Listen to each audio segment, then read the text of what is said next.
Hello. Welcome chat. Hello, good morning, good afternoon, goodbye. Hi. I'm Laughingboy LP. I thought this was gonna like go away at a certain point. So I just have to like click it and then unclick it by clicking it again. All right, we've got some cool technical stuff for chat. Hello, Brett. And we're gonna do a little bit of Q&A, and it is totally not a distraction for waiting for Masay to hop off of D&D and join us for the podcast, but also because I'm not ready. So, chat, if you've got anything that you'd like to say to our lovely panel, we've got Proton John and Josh Jepson. Hello. Feel free to ask any question. Q&A doesn't work yet. Ask us any question. Ask. I also need to let people know that the podcast is happening. Hello.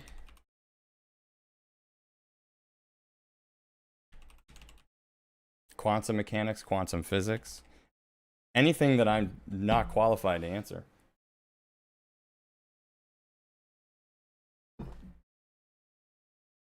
You are a quantic dream.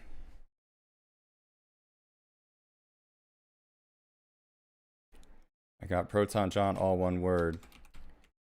Josh Jepson, all one word. And Masay Anella, all one word. To talk about the video games we played in 2022. Oh, you can't hear them? Oh, for Christ's sake. Device not connected or available. Wait, oh, you thought this was a device? Discord. Discord. 1 second. We're gonna fix this. Application audio capture beta. Christ's sake. And we're gonna call that Discord. By what? Wait, how was I doing this on main screen too? Oh, that's way better. That looks. We can just do the podcast like that. There you go. Perfect. Okay. Discord call. Speakers. Discord, please. So what is this? What is properties for Discord call? One is speakers, Scarlet Solo. Oh. Okay. We're just taking it plain text. Audio output capture. Discord call 1. Slap that in here. Speak for me, please. Speaking. There we go. Vegas. 10 out of 10. 10 out of 10. All right. Ask your questions. And then even when you ask your questions, this will help me test out a new feature. We also have some semblance of an answer. Yes. Q&A. That's what we meant. 10 out of 10. Good job. Thank you, Brett, for the rating. You can also rate us on Apple Podcasts for a nominal fee of $0. There we go. Perfect. So, yeah, let us know. We can hear. I can hear too. I can see you. I can click on you. And then we can see what you're saying on the video. Perfect. And the podcast hasn't even started yet. So yeah, I kind of wanted to do a little bit of a thing here. It's not just for stalling. I did intend to do a Q&A session. So, what is up? That is our first question. What's up, crew from Green Day Rock? How you guys feeling? Doing all right, but tired. Yeah, mood. Same. Absolute but I'm not same. tired for any good reason though. It's not a good tired. It's a bad tired. I'm not sleepy, boy. And that's why I have caffeine. I'm just exhausted. How are you all today? Brett says. So about the same. About the same as I was when it was initially asked. How about you, Brett? How are you doing? Hi, Brett. You chilling? Or peace. I'm chilling. I'm chilling like a villain. Could you imagine being a villain though? Like a real life, like evil. Like what just kind doing of shit villain do you want to be? Evil. Hello. Hi. Oh, Masay. What kind of villain do you want to be? What kind of villain do you want to be, Masay? A cool one. Good answer. Yeah. You doing all right, buddy? Yeah, I'm doing fine. I mean, the first question I got asked coming into this call is what kind of villain do I want to be? So I don't know how much that speaks to me as a person. So you know, kind of. We only asked that one to you and just you because we. Just, It was exactly. We just wanted to make you feel some way about it. Cool. Yeah, you succeeded. I feel some way. I'm not sure what that way is, but I do. We knew in feel your heart some of way. hearts you always wanted a chance to talk about it.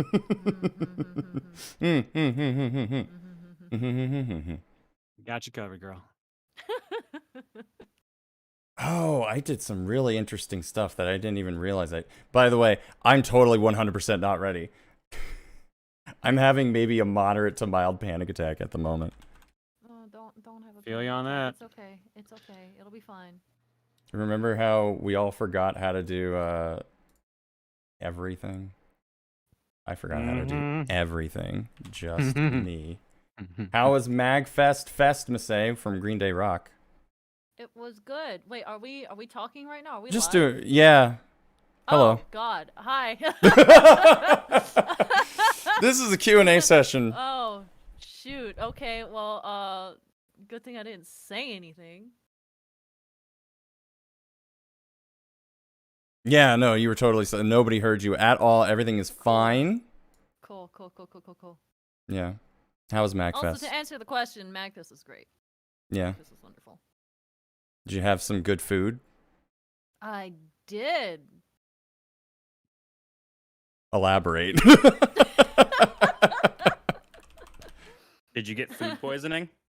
I did not. That's good. Did someone get food poisoning? Oh no. Villain did.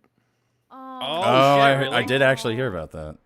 That's so Stream. Yeah, sad. that's my biggest. That's my favorite memory from MagFest 2013.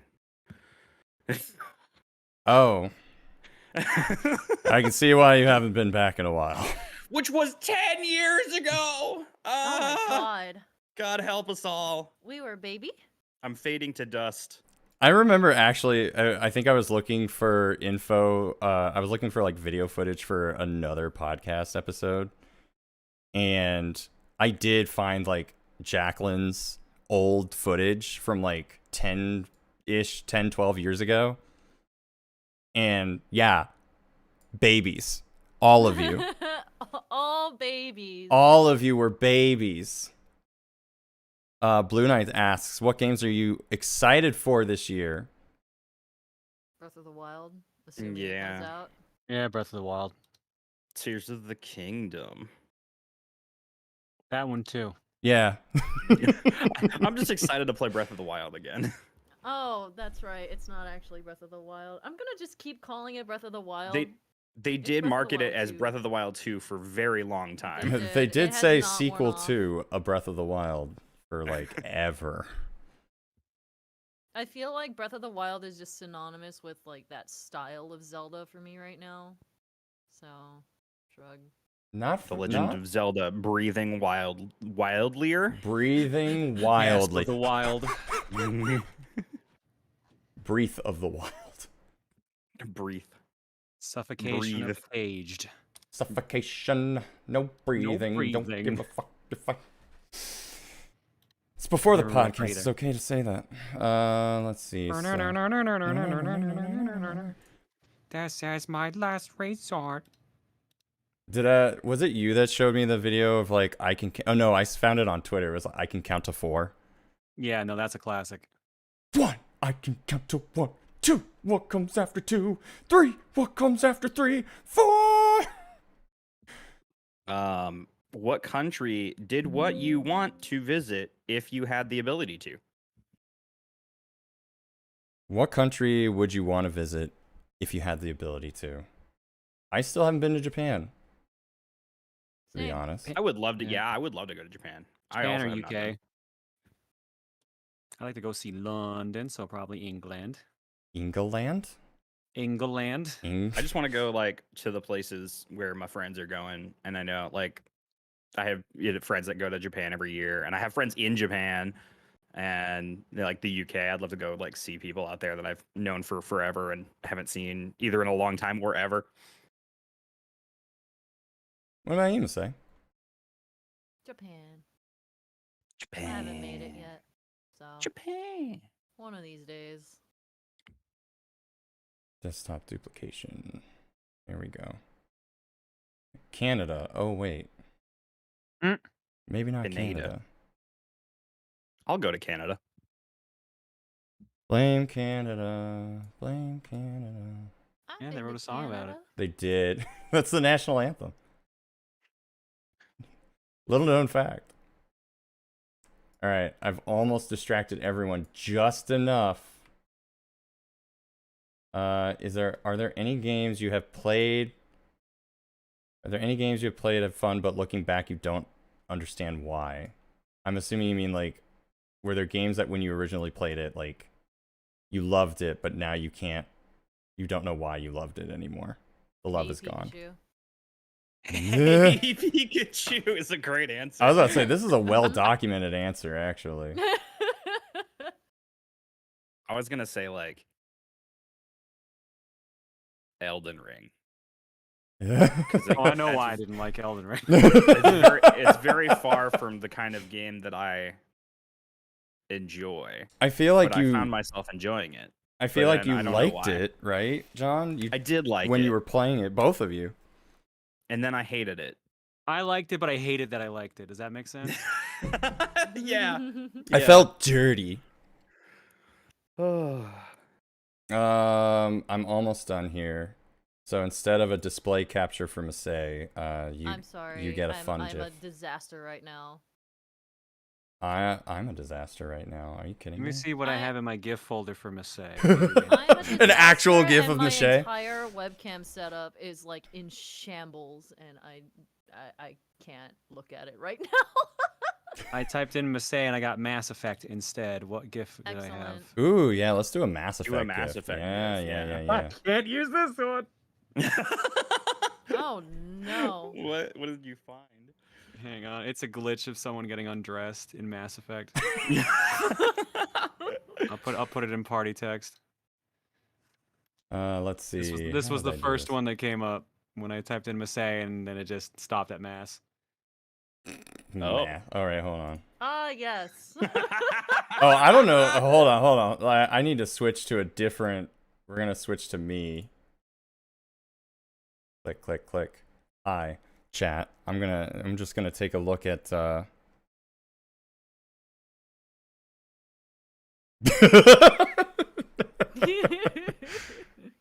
This is okay though.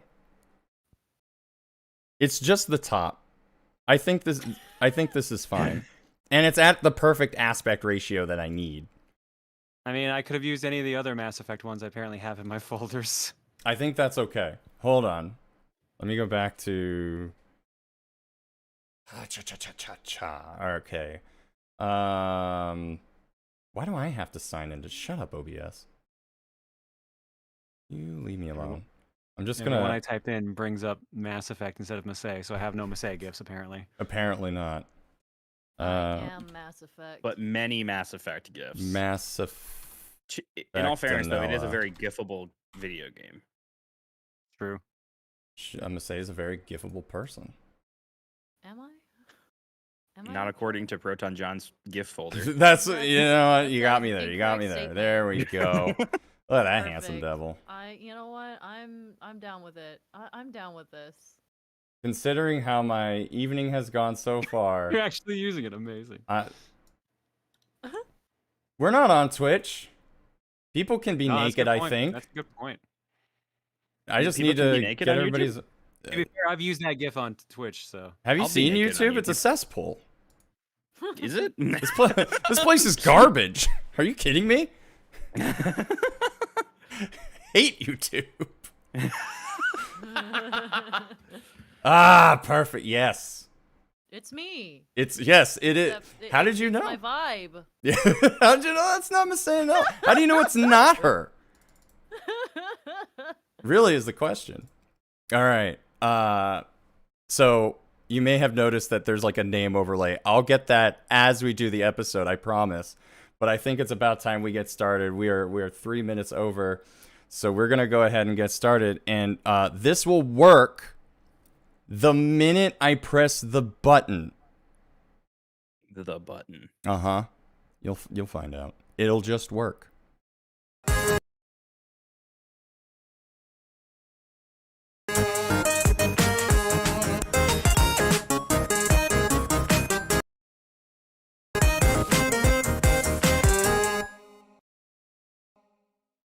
Whoa, hello. Welcome to the podcast. My name is Laughingboy LP. This is another fantastic edition of DialogBOX, and I am joined by 3 very lovely guests. This is actually I need to look at OBS. I can't look here. So I'm on the because I'm looking here and I see Josh on the top left. I'm like, you're not the host. I mean, you could be if you wanted to. Do you want to just take over? Welcome to episode 69 of DialogBOX. We're going to talk about games of the 2022 holiday season. I thought you were going to say the 21st century, and I'm like, that's still fine. That's okay. Nope, just the holiday games. Over on my bottom left, we've got Proton John. Hello. Hello. And disrobing in front of us all. Andrew. What? Andrew needs to. You heard the man say. Oh, Jesus. Take off your power armor. Just one fell swoop. Look. I didn't tell her to do it. She just puff up. That's your right. muscles. Yeah. Everyone deserves Pop it to off. see my glorious muscles. Jeez, Miss, Look you're at ripped. me go. Just. That is the thing you would say when your arms just randomly just do that. Look at me go! Yay! Oh, We got Miss Sayanella here. Hello. Hi, it's me. I'm a disaster, which is why I'm not on cam, and also my webcam setup is trashed. So, hey yo, I'm a GIF. Linebeck Mass Effect says is me. that is what I see on Masay's camera feed. We got a new feature here. So basically, hold on. Let me take a step back for a second. If you're not familiar with the show, this is a show where we talk about video games and all things content creation. Even though I hate the term content creation, that's what it is. What it is. I create a bunch of topics. I trick a bunch of people into being my friend, and we all hang out for like an hour and talk about the thing that I told you all to talk about. Is Masay quiet? She shouldn't. Well, okay, she's a little lower. You may want to pump up your volume a little bit. I do have you at 200% on Discord. I also Oh my God. have. I think my interface is like dying. Whoa, because, there we go. like- Whoa. Okay, is that It better? went up and then it went down. Yeah, it was like a huge spike. Oh, okay. Okay, how about? that's- How about? Yeah. I have it cranked to actually as far right as it can go. My interface is dying. Sounds So like you're you need a new interface. I was about to say your interface is voting for Trump. It's that far right. Boo!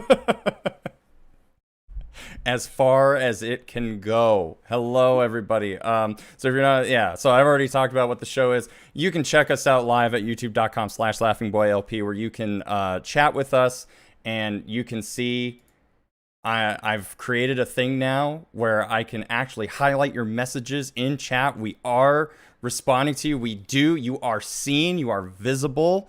We love you. Thank you for being valid. here. You are valid in my lane.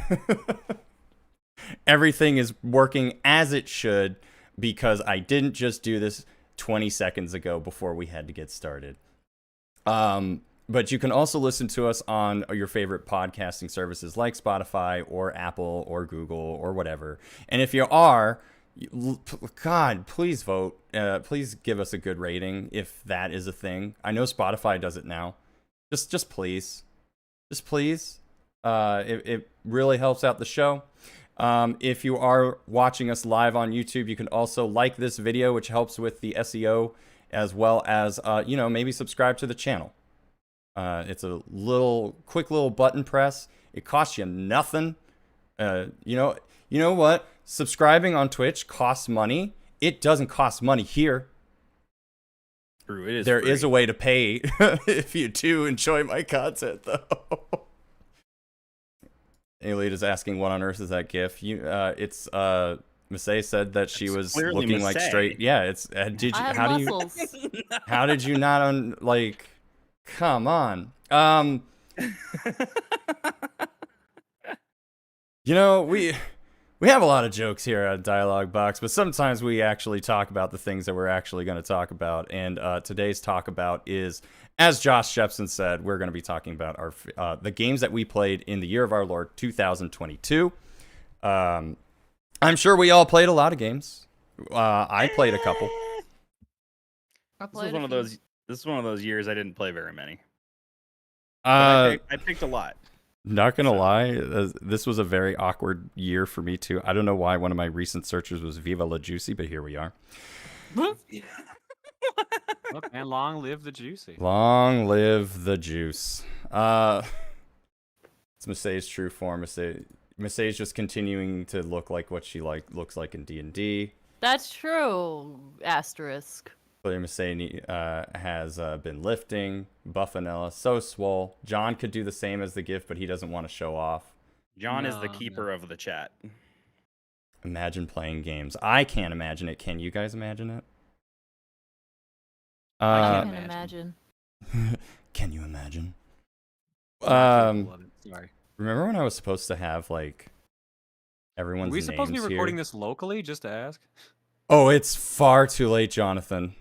No, okay. Do so we're not doing worry. that? Do not worry. Look, I'm taking literally everything from this VOD, and it's just gonna go to Spotify. You can listen to DialogBOX on Spotify, and please give us a very, very good rating. I'm so sorry to all of you who are listening. We have a really good video footage of Masay and Ella here. Only Buff Ton Thumbs John up. can match Masay's muscles, and you can participate in all of that camaraderie if you just watch the show live. You can bitch and moan at us all you want. Enough of that. I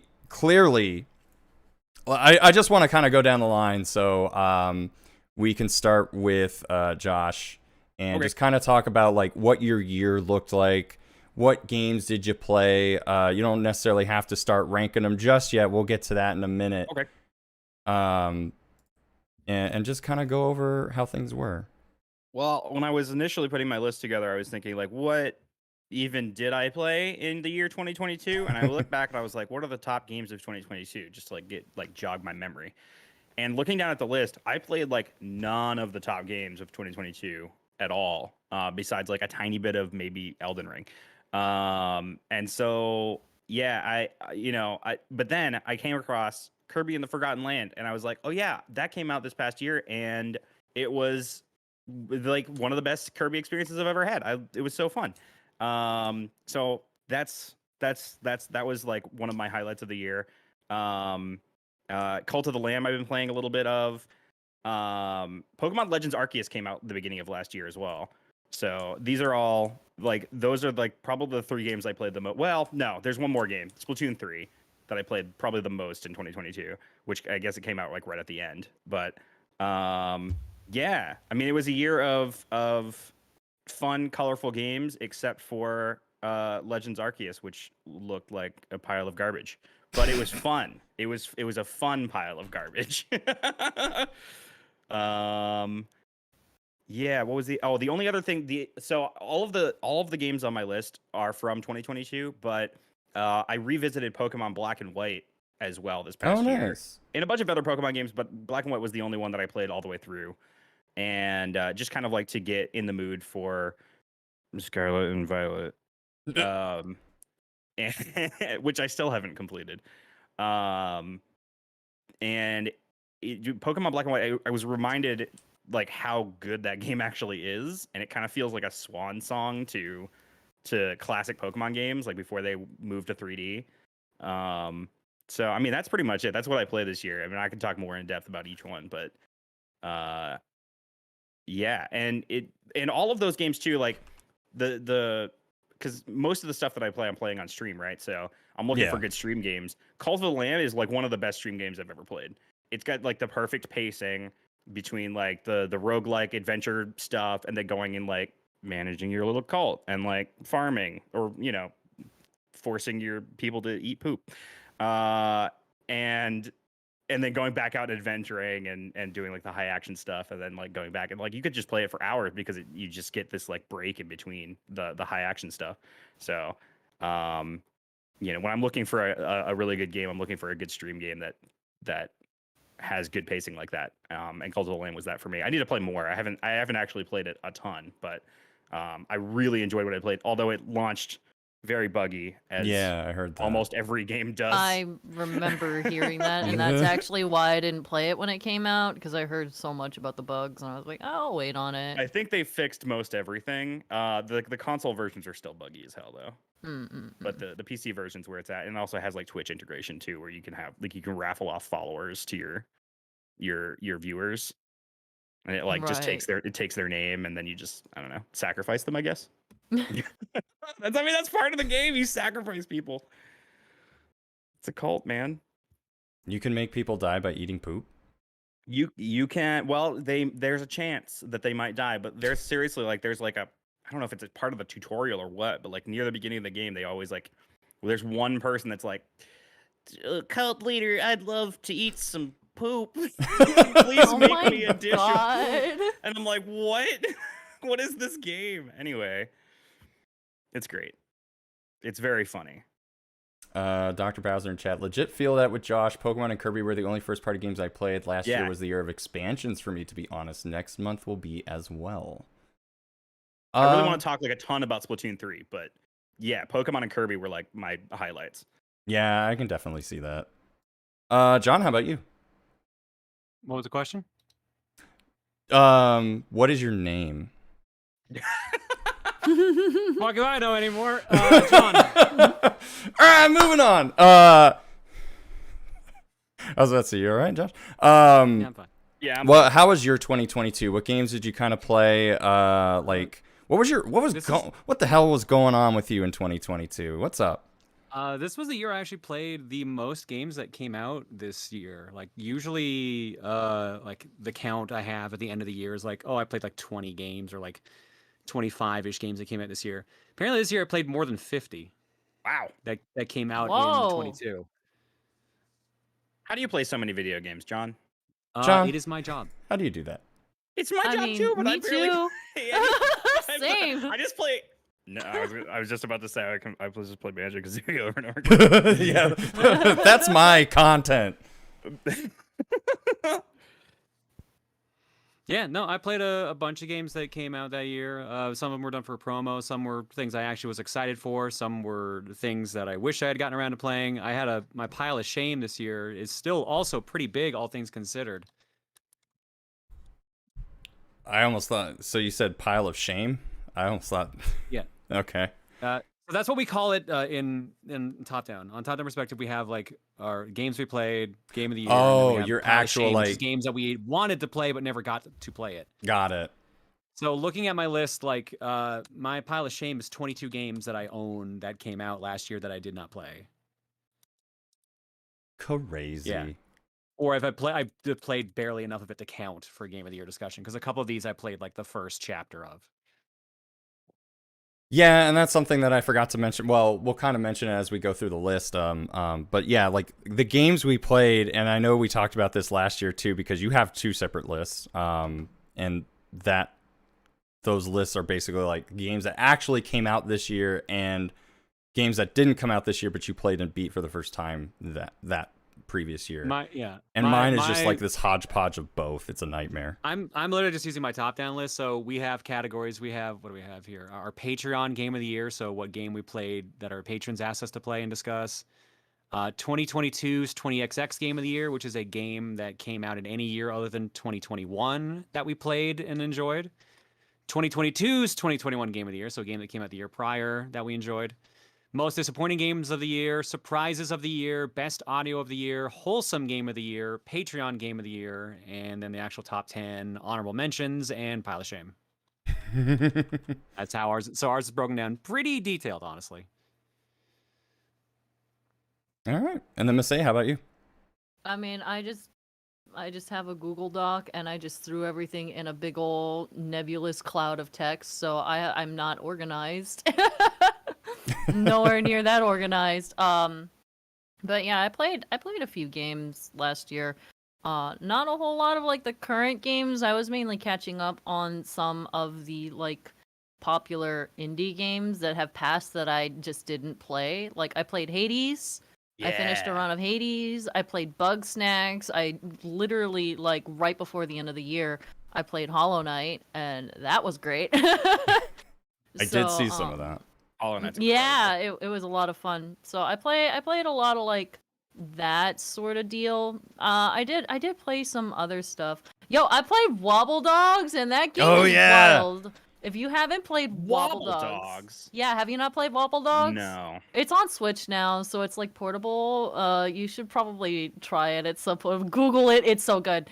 Wobble Dogs is a lot of fun. I streamed it once. It was an dude. You know what? Just stream it blind. Just stream it. Buy it. Stream It's it good. blind. Yeah. Stream it blind. Yeah, That's the best way to don't it. do too much Alright, research. I saw a screenshot. But... Yeah, that's all you need. I literally saw that on Steam one day. It was just like, you might like this. And I just bought it instantly. And I decided that day, I'm going to stream this tomorrow. That was the pattern of Wobble Dogs. I saw it on Steam and I was like, mine, okay, time to stream it. And I did. And it was like the wildest stream I probably did of 2022. It was insane. Dare you to? Okay, I'll do it. I'll play it. Hell yeah! I'm gonna watch out for it. Because I'm gonna pop in there. I'm gonna be I'll play it on name alone. Wobble Dogs. Let's Wobble go. Dogs. Yeah, Wobble Dogs. It's best to go in that without any sort of like knowledge. So it'll be good. It'll be good. But yeah, I played that. I mean, I played the games that everyone played. TM, like Legends Arceus, which I adored. I started Scarlet, but I still haven't finished it. I'm like end game now, but I started Scarlet 2022. Splatoon 3, I played a lot of. Played it with Josh. Josh, you should play more. We should play. Yeah. But yeah, there's a few things. Killer Fire. Stray was good. Stray was good. I played Stray. Cat Klonoa game. I played also. Oh yeah, I also Other played cat Portal game. for the first time. Oh. What game? Portal. You played? Oh yeah, you played, I played it Portal for the first time. Yeah. Whoa, how was that? It was good. It was I just was losing my mind the whole time because it made me feel dumb. Portal will do that to I you. felt really dumb. But it was a lot of fun. I really want to play Portal 2 at some point and stream that. I hear it's even better, so And that has a co-op campaign too. yeah. Which right. is just a whole different set of mind-bending stuff. Trying to Oh, is it coordinate- separate? It's two people doing usually two different tasks, and they have to work together to Oh, complete okay. the puzzles. But Okay. and it's very clever, and Interesting. I mean it's all clever. Everything about Portal is clever. Excellent. All right. Well, I will. And it's separate from the main game, so you can play It is. basically the game twice, and you get two completely different places. Yeah, that's what I was wondering, if it was like if it was the same campaign but two player yeah. or Nope, No, it's completely its own different. thing. interesting. Oh, I'm excited now. Okay. I need to play that. Portal 2 also has Okay. the thing where you can people make maps for it. They have an in-game puzzle editor and then you can just upload them to wow. Steam. So you can just download people's puzzles. But then they also open it up to like other modding tools, so you can go use the same system to download all of these crazy mods as well. So it's just like super easy to play. Portal Oh, that's forever. cool. Well, I guess that's how it's survived so long and how people Mhm. have like loved it through all of this time, because I swear every time Portal comes up and I'm like, I haven't played it, and I just immediately get yelled at. I get yelled at immediately by any group or person I'm with. I just get yelled at for not playing Portal, so I finally played Portal 1 and it was great. I get it. Neat. I deserved it. Yeah, it's one Super of good. those. It's one of those like you definitely can say like this game deserves the hype. Like kind of Yeah. like it's special. Yeah. Yeah, it really was. It was special. And yeah, I- these days, super cheap. I remember buying the True. orange box Not God, for Portal. I know yeah. a lot of people bought Orange Box because it was like, oh, we like Half-Life already. Here's Half-Life 2. And also there's this crazy little game called Portal, and everybody loved it. I had no idea about Portal before I bought the Orange Box. I was just like, oh, this is a great deal. There's a lot of games in this, and Half-Life looks really interesting. So I'm going to start with that. And I'm sitting there playing through Half-Life 2, chatting with my buddy online. And he's like, have you tried Portal yet? And I was like, no. What is that? I didn't even know that was one of the games in the thing. But then my life was changed forever. I bought the Orange Box, didn't play anything except TF2 in it. Wow, yeah. TF2, I didn't even touch TF2 in the That's Orange Box. the only thing I played in the Orange Box. I touched nothing else. Yeah. Played them all, baby. Baby. Except I never finished episode 2 of Half-Life 2. Oh, yeah. Not that matters, Val never finished episode 3. I think I definitely bought Orange Box, but I bought it on PS3, and that was like one of the very first time that Valve even acknowledged Sony after like releasing Half-Life 1 for the PS2. It didn't last very long for me because I couldn't like play online with anybody. And then eventually I wound up getting Steam and just selling it back. But Orange Box was my introduction to PC gaming, says H. John Drive. So many hours in a Half-Life 2 back in early high school. Yeah, I mean, I played a lot of Counter-Strike back in high school. Way too much. As for myself, I have a notes section on my phone. I document this because I know I'm doing this every year at this point. But I had a very interesting year, I guess, to say the least. It started with me finishing a bunch of games I tried to finish from 2021. So I definitely had stuff like Guardians of the Galaxy, and a couple other things. Because of the streams, I wound up doing a lot of multiplayer, like forever games, and that was kind of where I get like Mario Strikers and Nintendo Sports and Super Rush and Mario Party Superstars. So this was kind of like the year that almost my entire list is kind of dominated by games that I mainly finished because of streams. So, yeah. That being said, I finally bought Bayonetta because the physical copy of it was on the Switch. So I bought that for $30 and played through it. So that was the first time I'd played through the original Bayonetta. I finally finished the original translation of Final Fantasy V because that's a thing I like to do. And now we have the actual pixel remasters, so I'm looking forward to playing those. And then, yeah, I guess, like, among other things, one of the games I had to include was Brilliant Diamond, because I didn't finish that until 2022. We have Legends Arceus and a couple other things like Sonic Mania. I didn't actually do too much in terms of, like, single-player DLC. The only one that appears here is just Shadows of Rose, since I went ahead and just finished up. I had already beaten Resident Evil 8, I think, like, pretty quickly after it came out. And being able to do the Shadows of Rose DLC was actually really nice when it actually was relevant. Because usually I'm very bad at playing catch-up with that sort of thing. Couple of retro things. I played Go-Go 13, which was a mistake. I played Sonic Origins, which I know some people were pretty upset, disappointed in that collection, but I actually, to a degree, I both agree and disagree. I think it's great to be able to play all those games in one collection again after Sonic 3 and Knuckles was gone for so long. And then Shredder's Revenge.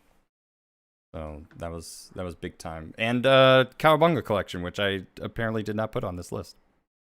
But I literally beat that the entire week that I was staying in California for a week while I was just dying without air conditioning during one of the hottest weeks in California's history. Cowabunga. I was miserable. I haven't been without air conditioning in like years. Origins was fine, says Cole. And I agree with that. It was fine. So now we've kind of discussed... Like most Sonic games. Like most Sonic games. It was fine. Origins was fine. Store-bought's fine. I guess Frontiers came out this last year, didn't it? Frontiers came November. out. I wanted to finish it before this podcast episode, and I'm like literally at the very end. My ADHD just like keeps popping up, and I keep trying to get like the friendship tokens, even though there's more than you need. But it bothers me that the map is not completely clean, and so I'll just spend like an hour just looking for stuff that I don't need to Oh. look for. Don't do that because I I know. think if like the meteor shower happens, they all come back. The friendship tokens?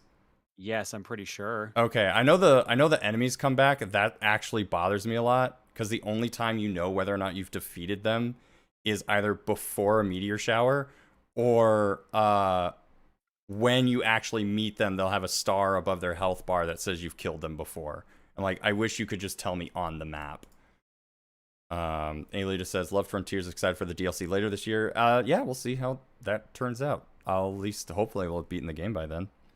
I think I didn't play Frontiers. And I don't play a lot of Sonic games, but from what I gather from the general public, it seems that Frontiers was pretty good for the most part.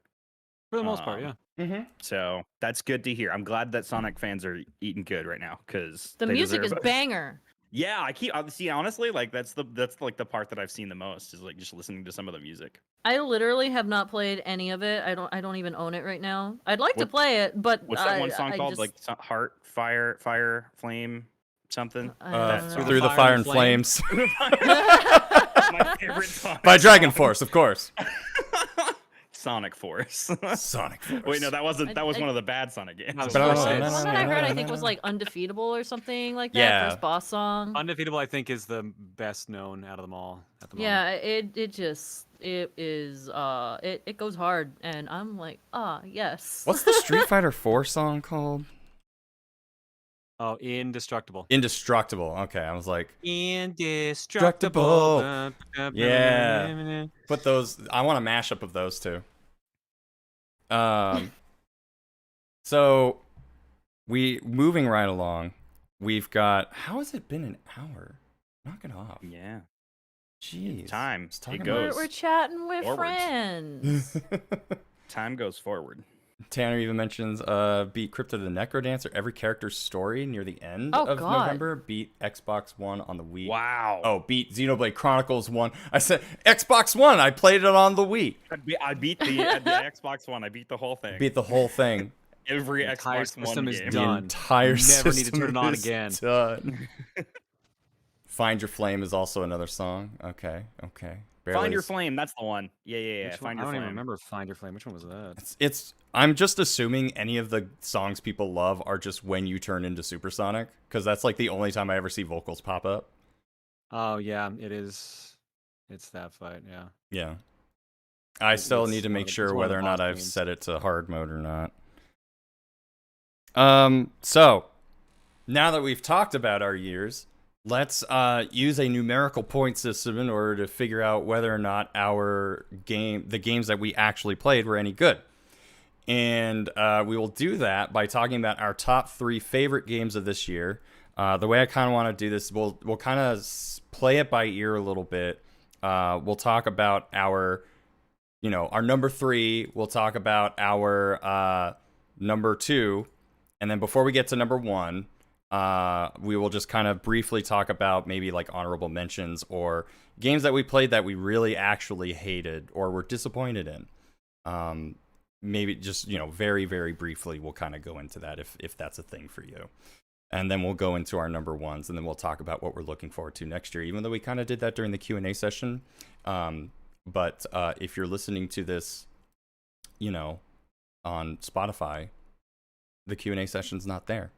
It's only for you if you show up at youtube.com/laughingboylp and watch the podcast live with video, with people taking their shirts off. Yes. You're missing a lot. I mean, look, if you want to listen to us in the car, that's You're absolutely missing great. Perfect abs. You're missing perfect abs. perfect abs and shining muscles. I don't know what to tell you. You know. And they're all Masays. I was about to say, at least you're modest to say. Flex. That's right. Oh, no modesty here, you know. What about number if 0? If I work for it, I'm gonna flaunt it. Hello. Yeah, that's right. Look, this didn't happen by accident. That's right. It came through effort and hard work and determination. That's the one. BioGal says your game of the year 2022 was The Last of Us Part 1. We'll see about that. Because I decided not to play it. So the remaster. The remaster. You didn't know you needed it again. Just in time to watch it on HBO Max. Whoa! Not sponsored. Brought to you by Audible.com. Use code LaughingBoyLP. And then they'll laugh at your face because who's that guy? Wow. They'll charge you more.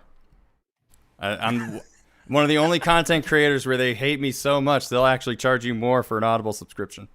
Get you a 20% increase. That's right. Get a reverse discount by using Laughing Boy LP. 20% more. And none of it goes to me. It's crazy. They said it was a glitch. I don't believe them. So let's talk about our number 3 game. I will start with Josh again since we started with you before. What was your number 3 game and why? So I mentioned it earlier, but my number 3 game is Kirby and the Forgotten Land. It's colorful. It's Kirby in 3D platforming world, which has never happened except for like 64 Crystal Shards, which was not a full like 3D platformer. It was like kind of you're still just following like a 2D plane almost. But I think this is the best that Kirby's been since Kirby 64 and the Crystal Shards. Like that's my favorite Kirby game of all time, that one. And I'm not like huge on Kirby, but I am huge on 3D platformer collectathons. And so this satisfied something that I really was looking for. We haven't seen Mario do his thing for a while since Odyssey, and so like this was a good like stepping stone, and hopefully next year or the year afterwards we'll see another like Mario Odyssey 2 or whatever, or like a return to DK 3D platformers would be cool. But in the meantime, we have Kirby and the Forgotten Land, and it's a very accessible game because it's easy. It's Kirby. But then to 100% it like scrapes that aside a little bit and is a bit harder underneath.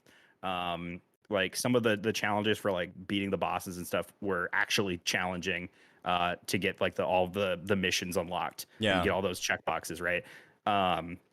It was satisfying. It was a great game. It was fantastic. And like I said, it scratched an itch I was looking for. We've been going through sort of a resurgence of 3D platformers, and there's a lot of indie 3D platformers that have come out, and they're all great. But to have like another like Nintendo 3D platformer come out was very good, and I'm very happy with the way that it turned out, and I'd love to see more Kirby in full 3D in the future.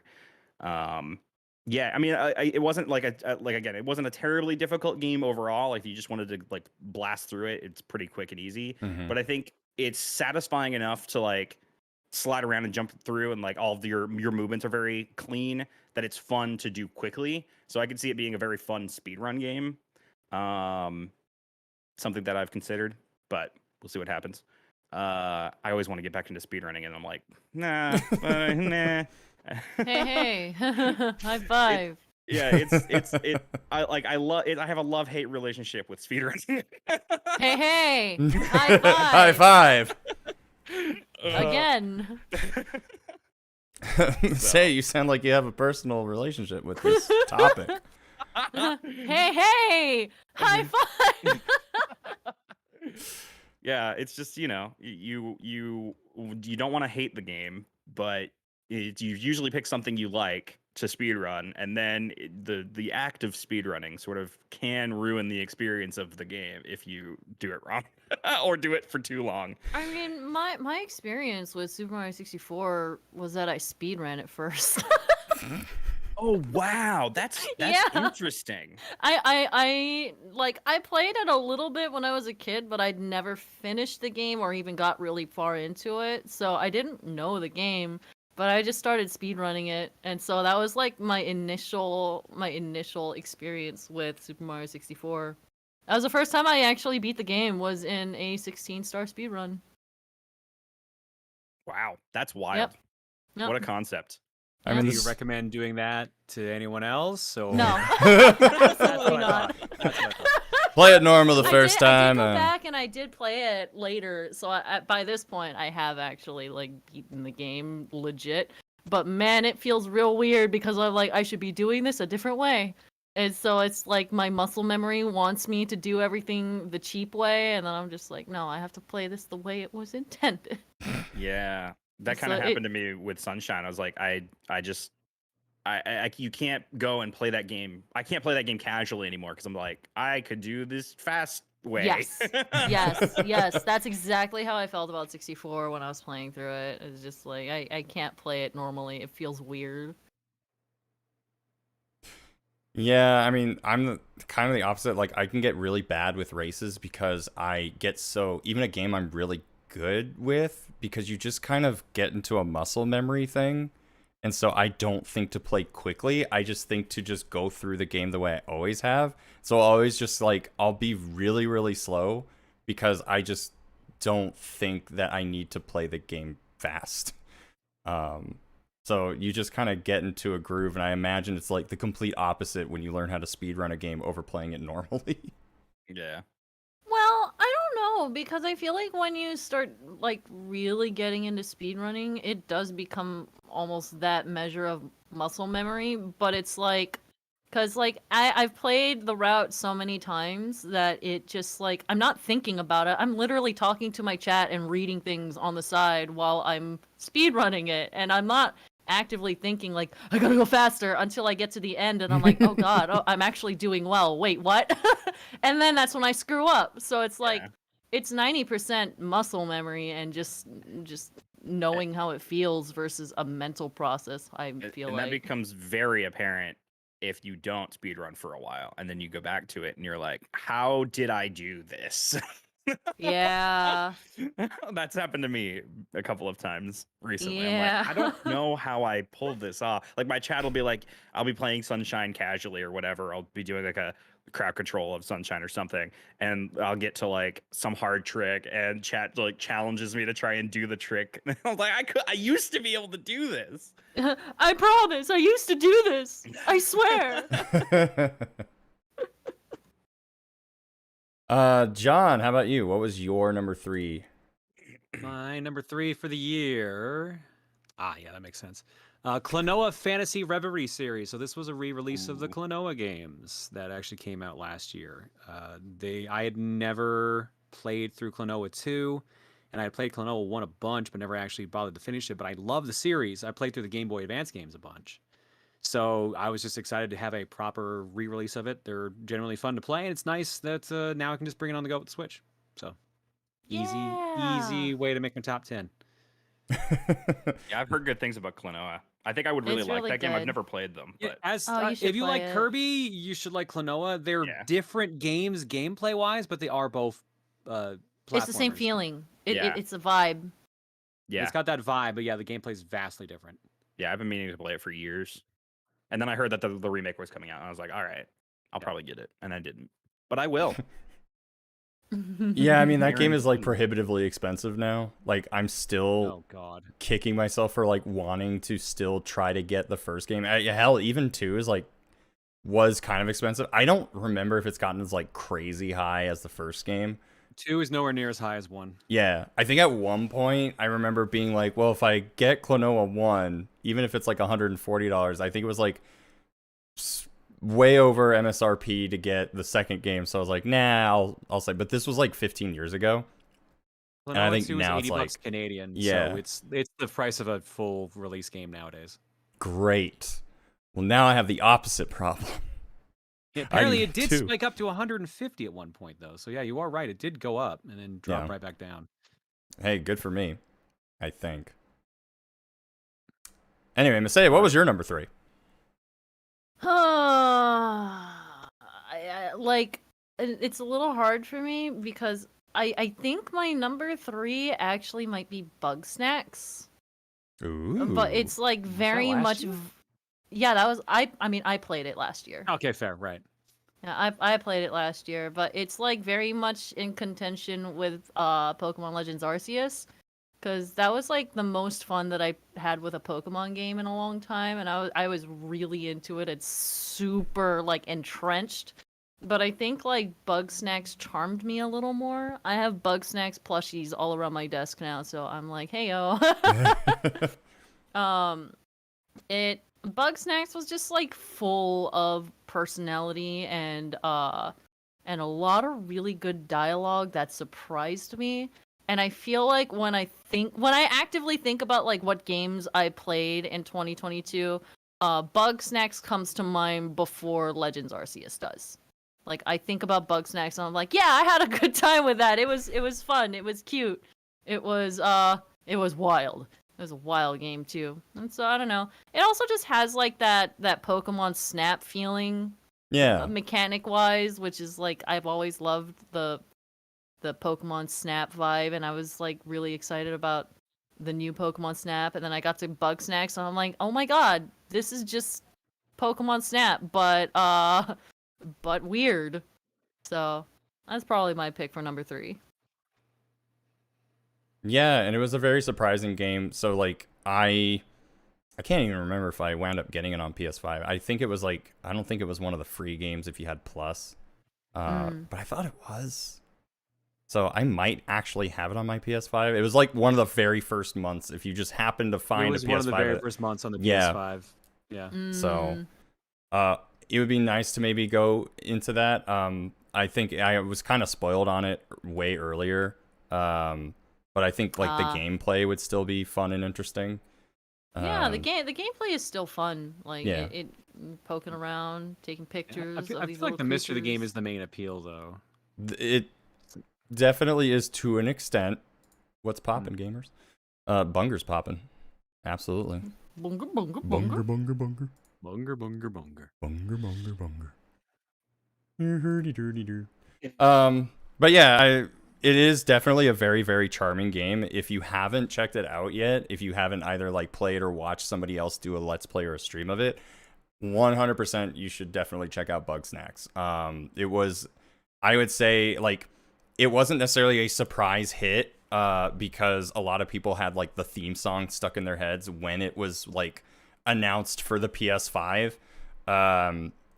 But once people were actually playing it, especially because it was a free PS Plus game, and most of us had to have it PS Plus anyway, it got a lot of attention, especially from like social media for a little bit. And I think It had like a huge surge because Yeah. I definitely saw a lot of people playing it all at once right around the time that it came out. I mean, it And, helped that, like- yeah, the being on PSN was a big deal, and also it helped that it was, the Octodad team, which already kind of had That its is own true. meme power. That is true. Oh yeah, that is true. I always forget that they're the same developer. Yep, and then you realize, and it's like, that makes sense. That checks out. Well, Octodad also had a very catchy theme song. no one suspects a thing. The fact that it was called Dadliest Catch is just peak internet humor. Peak video game humor. As for me, my number 3 was Mario Party Superstars. And I say that having not played it until Sorry, Josh. I'm Josh sorry, just had a very good reaction to that. I forgot entirely about Super Mario Party or Mario Party Superstars, and that would totally have gone on my list, and it may yet. just like quietly rewriting it in the background. Shit. Yeah, that was such a volatile reaction. I was like, I played it like twice a week for like the last year. Like, you'd think I would have remembered that. But yeah, I mean, part of it is, and like I felt like there might have been other games that I could have put on this list higher, but one of the things that I was really pushing myself to do last year was streaming.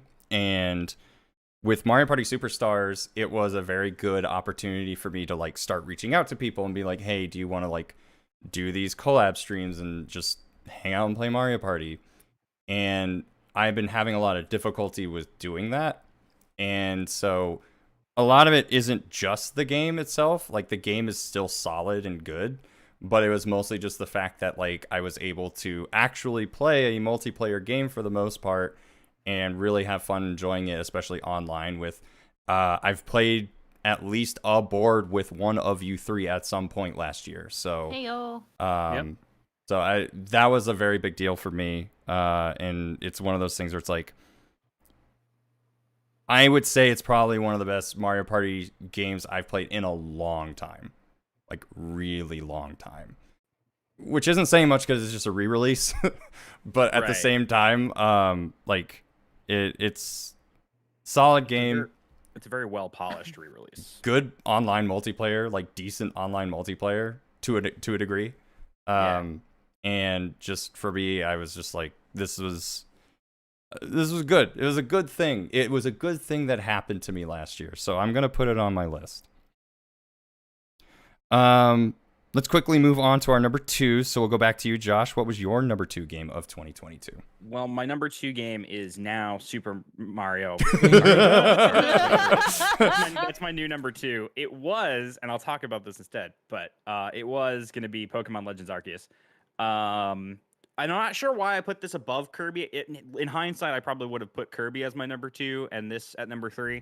But despite the fact that I still stand by Pokemon Legends Arceus looking terrible, just the environments and everything and like being in the world just didn't feel right, and it took me out of the immersion of it a lot.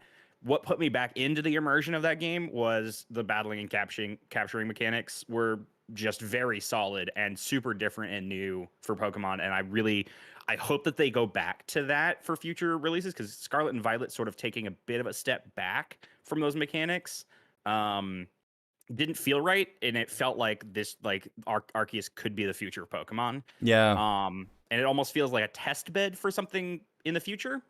So I'm hoping that whatever we get next year from Pokemon will be more along the lines of that. Or they could take an extra year. I don't need it this year. They could take an extra year. I'd much rather they take time with their Pokemon games, but maybe make the environments a little less hideous to look at. Also, Sneasler is awful and I hate it. So, you don't like Sneasel, but just I don't like No. And the thing is, I like Sneasel and I like Sneasel. What's his name? Evolution of Sneasel. Weevil? Weavile, that's the one. Yeah. Sneasel. Sneasel. But I enjoyed it. I enjoyed it a lot. And again, like, I think that Scarlet and Violet could have benefited more from having more of those, the way that the battles work, and like running around in battles was fun, and capturing stuff was way more fun than just click button, you know? So, yeah. And they made getting shinies easy, which is something that like I've never cared about shiny Pokemon, because it's just like, I don't want to spend 200 hours of my life trying to get a Pokemon that is a different color. And so they made it easier, and it's a lot more fun. So more of that, Pokemon. More of that. Make it look better, though. I'm not a stickler for graphics, I swear. I just think that Pokemon at this point could look so much better. Honestly, like, it didn't start to really wear on me until I would go in caves, and like the lighting in caves was probably the worst I had seen. Which is interesting because there's like a temple area in like area 4, and it looks great. Like, it actually looks really good. But the rest of the game, how did you do that interior, but caves were a problem? Yeah. So yeah, that was a point of contention. It was lacking in a few areas, but it was just so fun to play. Yeah, no, I get it. John, what was your number 2 for 2022? My number 2 for 2022. I'm realizing now I really should have mixed in my 23 games, because my non-23 games, because these are all just 23. But my number 2 was Ninja Turtles: Shredder's Revenge. Nice. Yeah.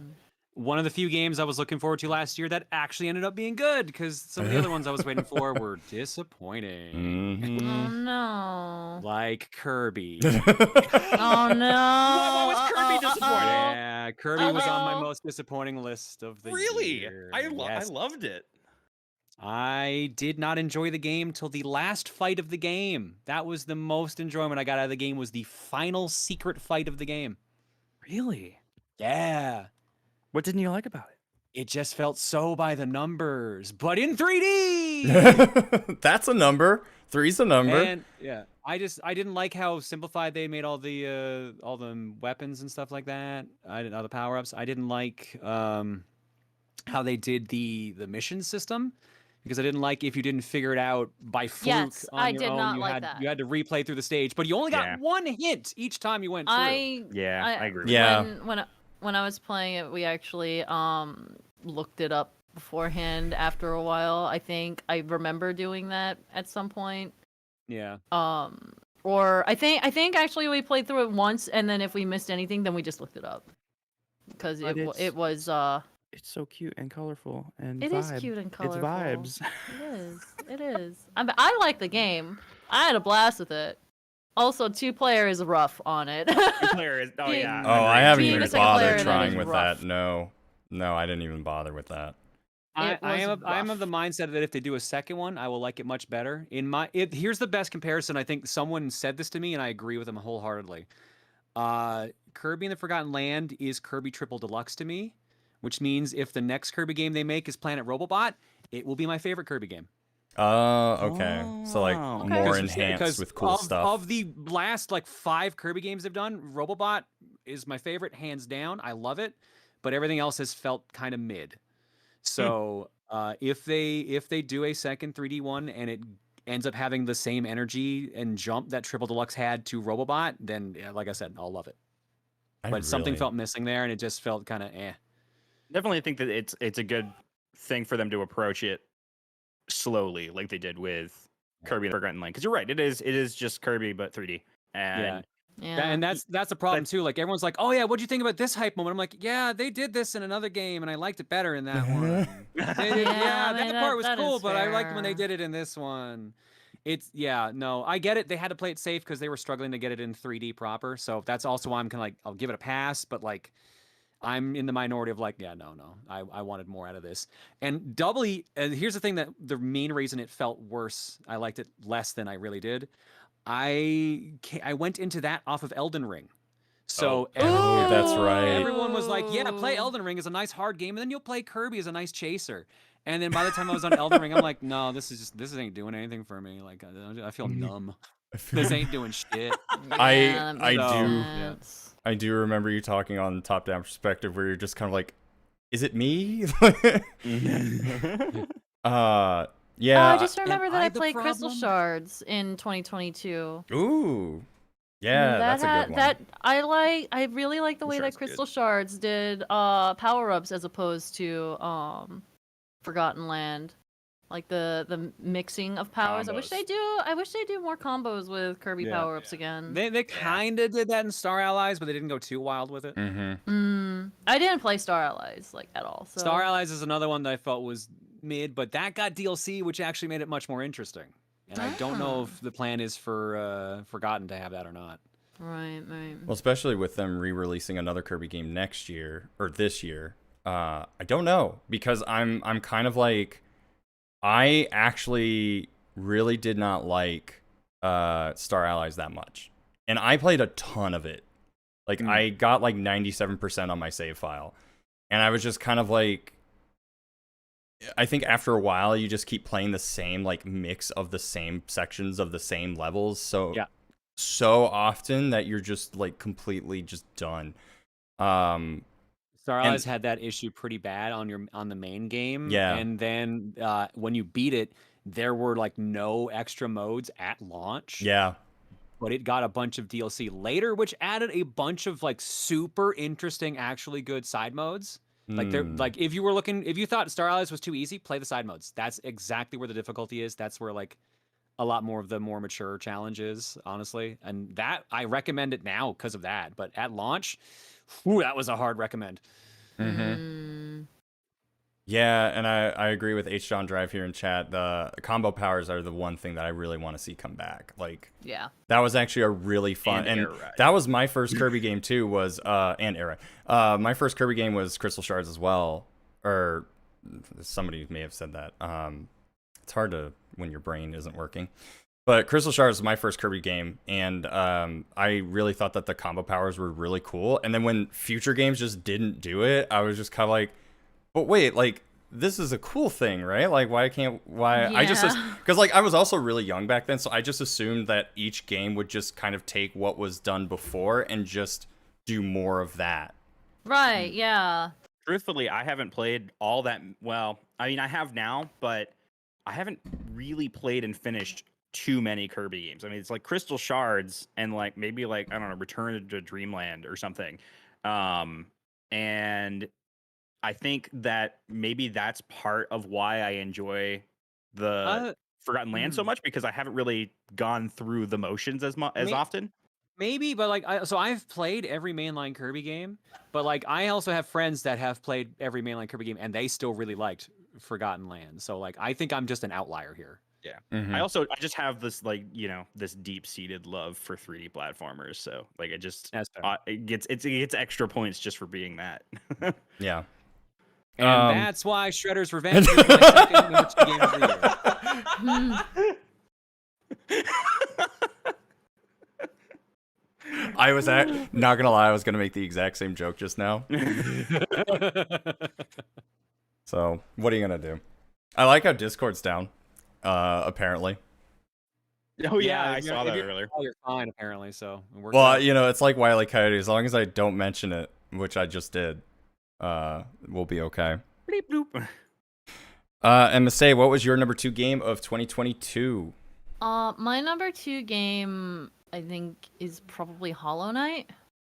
Ooh. Hollow Okay. Knight was a joy. I got so much out of that game. It's basically almost everything that I like in video games. It had the exploration.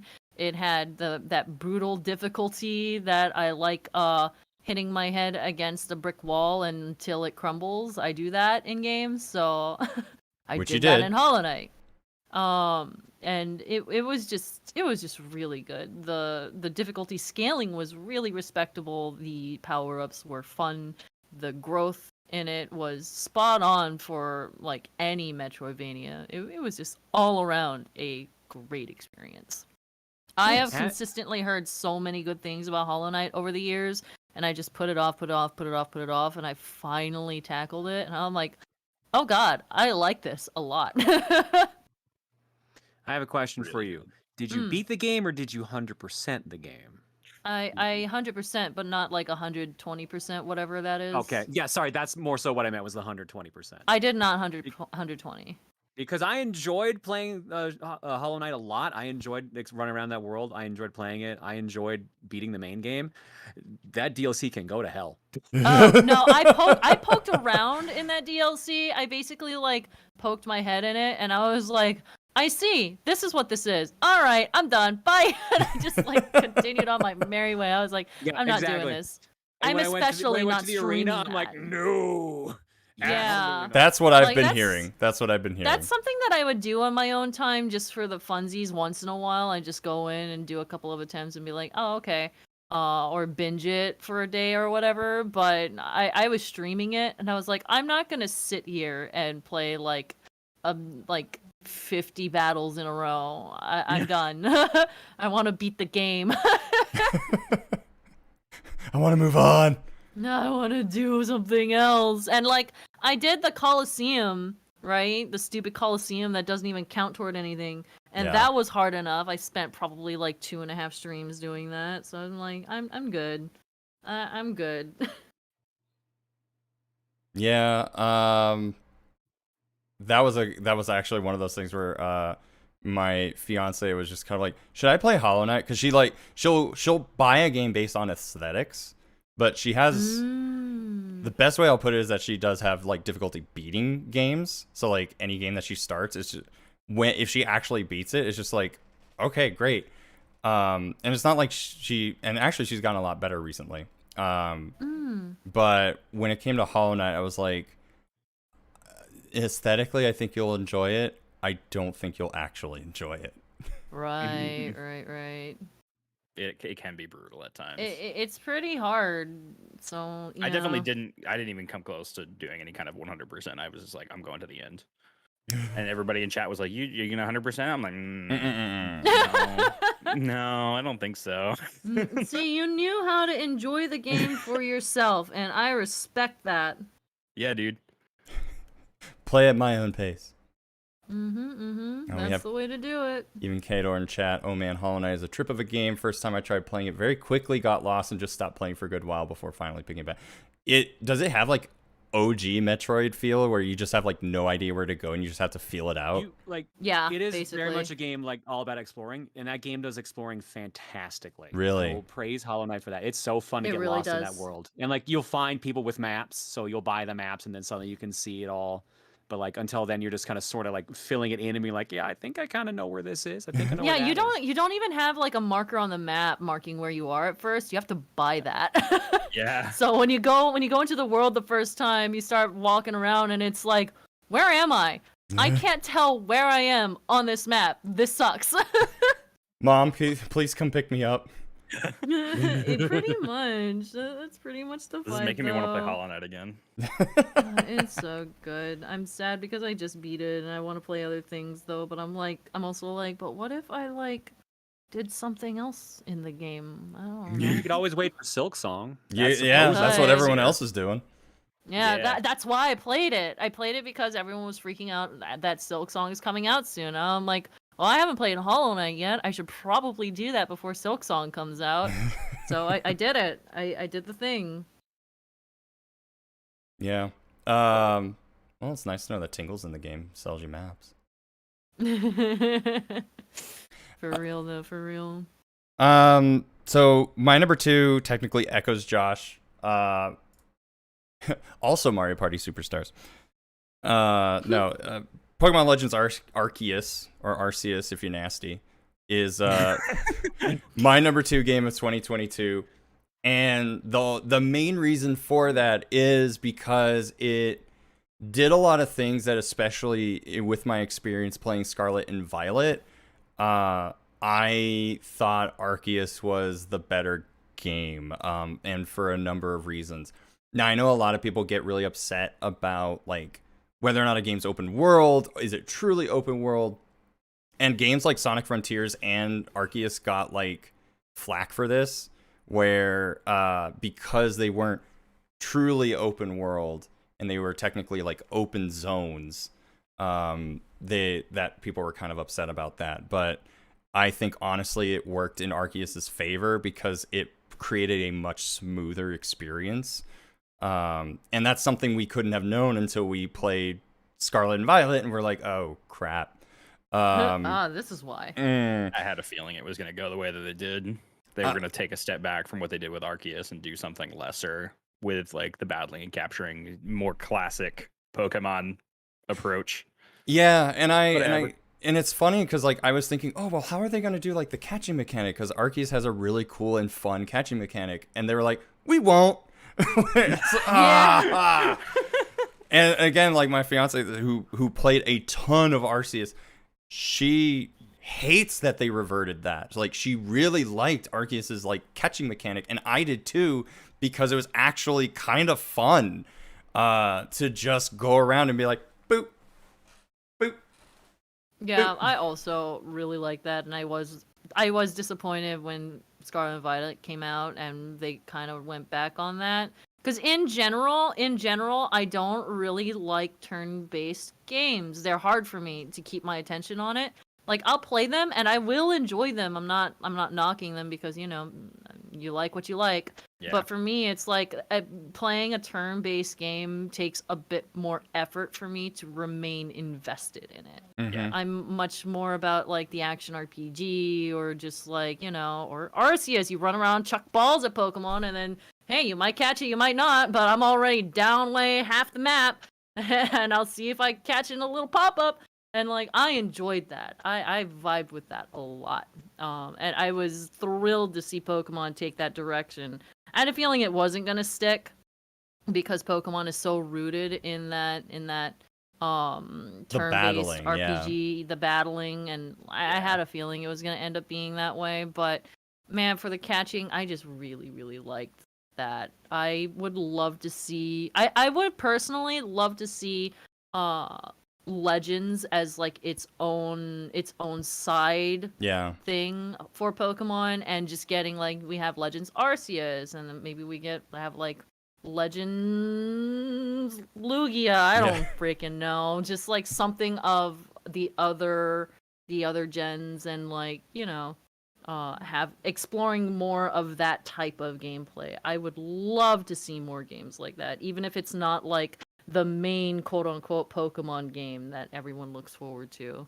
Yeah. I liked the scale of the battles. Like everything Yes. felt larger, and like especially like if you came across like an Onyx or a Steelix or something, and it was just like foreboding in the background, and you go fight it, and you're just like, and the fact that you can run around in the battles really gives you like the best angle on the battle. Whereas with Scarlet and Violet, you're sort of locked in, and the camera can move, but it's like it's janky. It's weirdly janky compared to Arceus, which it's like it's a huge step down, but I don't know. Yeah, there were just a couple. There were just not even a couple. There were a moderate amount of things where I'm just kind of like, how did we mess that up, or like how did we lose out on that? And I think especially like the main complaint is the shiny hunting in Scarlet and Violet is not as solid as it is in Arceus, or was in Arceus. And so that's why that's my number 2. I think out of the 3 Pokemon games that I played, Arceus was probably like the most fulfilling in a certain way of just like, how is this going to work, and made me look forward to what Scarlet and Violet could do. And oh well. So we are down to our number 1s. Each one of us has a number 1, but I also wanted to talk about so John, we've kind of discussed your a disappointing game for you. So I want to go around and see, Josh, what was your was there a game in 2022 that was kind of disappointing, or just really was just awful? Man, truly, I don't have one on my list, but if not, do you have any honorable mentions that you couldn't add in your top 3?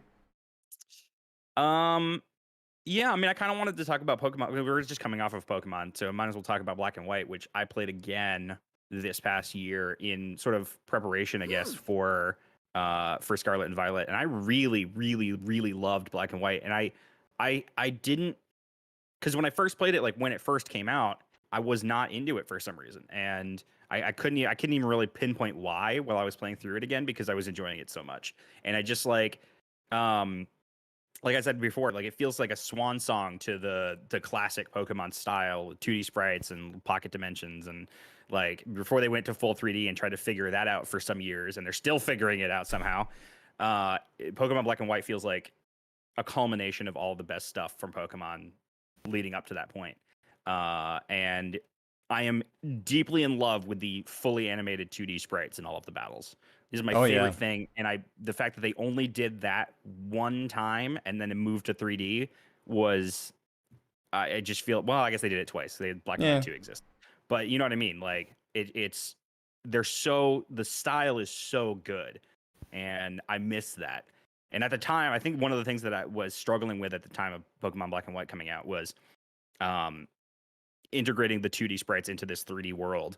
And having that look good, because I still don't feel like it's like one of the best looking Pokemon games from that perspective, but also seeing Pokemon now and like seeing where they didn't go with the 3D style, just kind of, it made me appreciate that more in Black and White. So that's my honorable mentions. Pokemon Black and White, even though, I mean, they came out fucking, how long ago was that? 20. Really, the only rules were, did you play it and beat it in the year of our Lord 2022? Yeah. I did. It was great. It was a good experience. I'll pass you, John, but I'll bring it back to you in a second. But Masay, did you have any Disappointments or any honorable mentions that you'd like to talk about before we hit our number I ones? honestly can't think of any disappointments. Everything that I've played this year has been honestly pretty fun. But I do have a couple of honorable mentions. Awesome. Yeah, well, one is Wobble Dogs, but I'm not going to talk about it because, you know, Wobble Josh dogs! Josh needs to play I'ma it play it. blind, so we're not talking about that. The other, I have two honorable mentions, and I literally only just thought of them right now. Nice. I was Perfect. scrolling through my Steam list. I was trying to find a disappointing game, and then I came upon these two, and I was like, oh yeah, I played these. And they're both multiplayer. One is Played Up. Played Up Oh. was really fun. It was just, I don't know, it's just one of those, it's almost like Overcooked, but a little bit more. Oh, Plate Up. Okay. Yeah, Played Up. But you make a little restaurant, and you design your restaurant, and you put things down, and you chop things, and it was just a lot of fun with friends. And it was just a nice, casual, stressful time. I but did see this. Okay, yeah. It's really fun. Andrew, we should play that. It's good. Anyway, Okay. the other one, and I think this is like creeping up on some of my top games this year. Oh, where's Josh going? He's gone. Oh, He'll be right back. He doesn't. He's going to the number one. I don't. Oh, He is number one, I think is what he was telling us. Oh, well, he is. He is number one, but also I can't believe that he just didn't want to hear about my ups that badly that he just straight up walked away. Man. He straight up walked away. Just straight up Don't worry, walked we can away. guilt him about it later. He was just so intimidated by your 18 pack. You got to count all the little little you know what? nubbins on the side of your abs too. Those count. Sense. That makes sense. You know what? I'll take that. I'll take that reason for bailing. Okay, so I guess I'll just keep going. I guess so. I guess so. Yeah. So.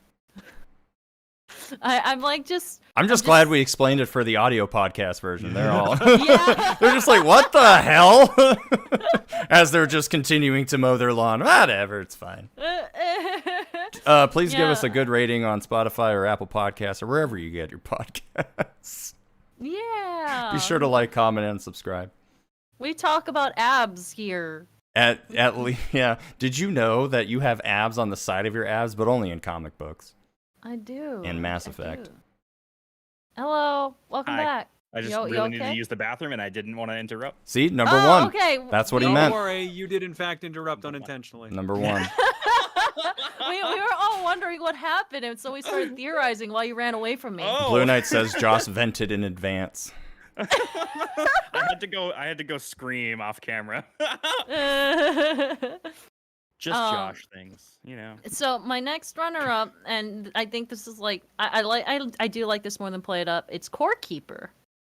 Oh, I've heard of Keeper that. Yeah. Was really, really good. I played this with a bunch of my friends.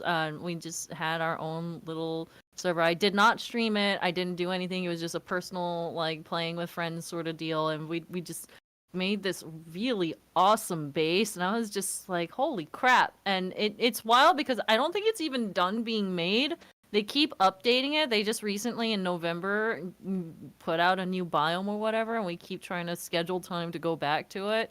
But it's just like, it was so much fun. It reminded me of like Stardew Valley, but also Minecraft, but also Terraria, but also more chill than that. Not more chill than Stardew Valley, but more chill than like Terraria. Oh was man, just... Stardew Valley can get stressful. You're like, oh man, it's almost summer and my watermelon's gonna die. Like, what do I do? Did you feed your It's not cat, gonna grow in Masay? time. That's true, but at least like you don't have to walk 10 miles out into the wilderness and then die to one shot from like something off screen. So, you know. And now you're And just then you talking have to about walk don't 10 starve. miles back again. So, it was a lot. Core Keeper's hard.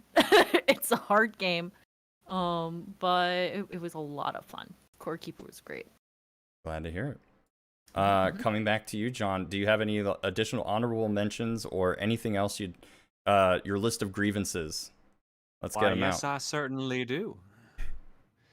Let's see. So Kirby was actually my number 3 on disappointing. Number 2 was Chocobo GP. That was a game that I was really hoping was going to be good, and then got microtransactioned and battle passed to hell. Oh no, that So sucks. Chocobo Racing on the PlayStation is really fun. It's a good kart racer, and I was excited to see that they were bringing it back. And then when it came out, it was like, oh, we've got like currencies you can buy, and then like battle passes and characters that you can only get per Ugh. season. And it just, they started the game at the beginning of the year, and then they cut support for it at the end of the year. I don't even think it made the full year. They should just do That's Kingdom unfortunate. Carts. Yeah. I would play Kingdom Carts. Give me Sora and Donald and Goofy in a cart There you together. I feel like It's just Chocobo Team Sonic GP. Racing of Square. Yeah. Hey, don't knock Team Sonic Racing. Practically brought back the kart racer, which is funny for a guy who runs really quickly. My number one and most disappointing of the year was Mario Strikers Battle League. I always talk Oh. about Strikers. I love that series, and Battle League just felt so lacking. The core gameplay for the most part was there, but it just had nothing really in it. Yeah. That's how I felt about Mario Tennis. I Yeah. feel like all of the Yeah. sports games are kind of suffering right now. Yeah. Mhm. Yeah. I specifically avoided Strikers because I played Mario Tennis and Mario Golf, and I was underwhelmed by both of them. And I was like, Yep. I don't No, see you this made going the right in a call, good way. unfortunately. Unfortunately, you made the correct call. That's too bad. I was waiting. I was like, I'll play it like a month or two after if people are still into it, and people were not into it a week later. Yeah, I even I Yeah. feel bad because like some of my friends are still into it. They're like, yeah, it's actually good. It's good still. It's just everyone didn't get what they wanted. And I'm just like, I know, I get it. Like, but but I didn't get what I wanted. I mean, I think I did that to you too, Josh, where I was just like, hey, do you want to stream Strikers? And you're just kind of like, I'm going to hold off. And then I Yeah. think like, I really like still 2 haven't weeks played it. later, I almost went back to you on Discord and I was like, Yeah.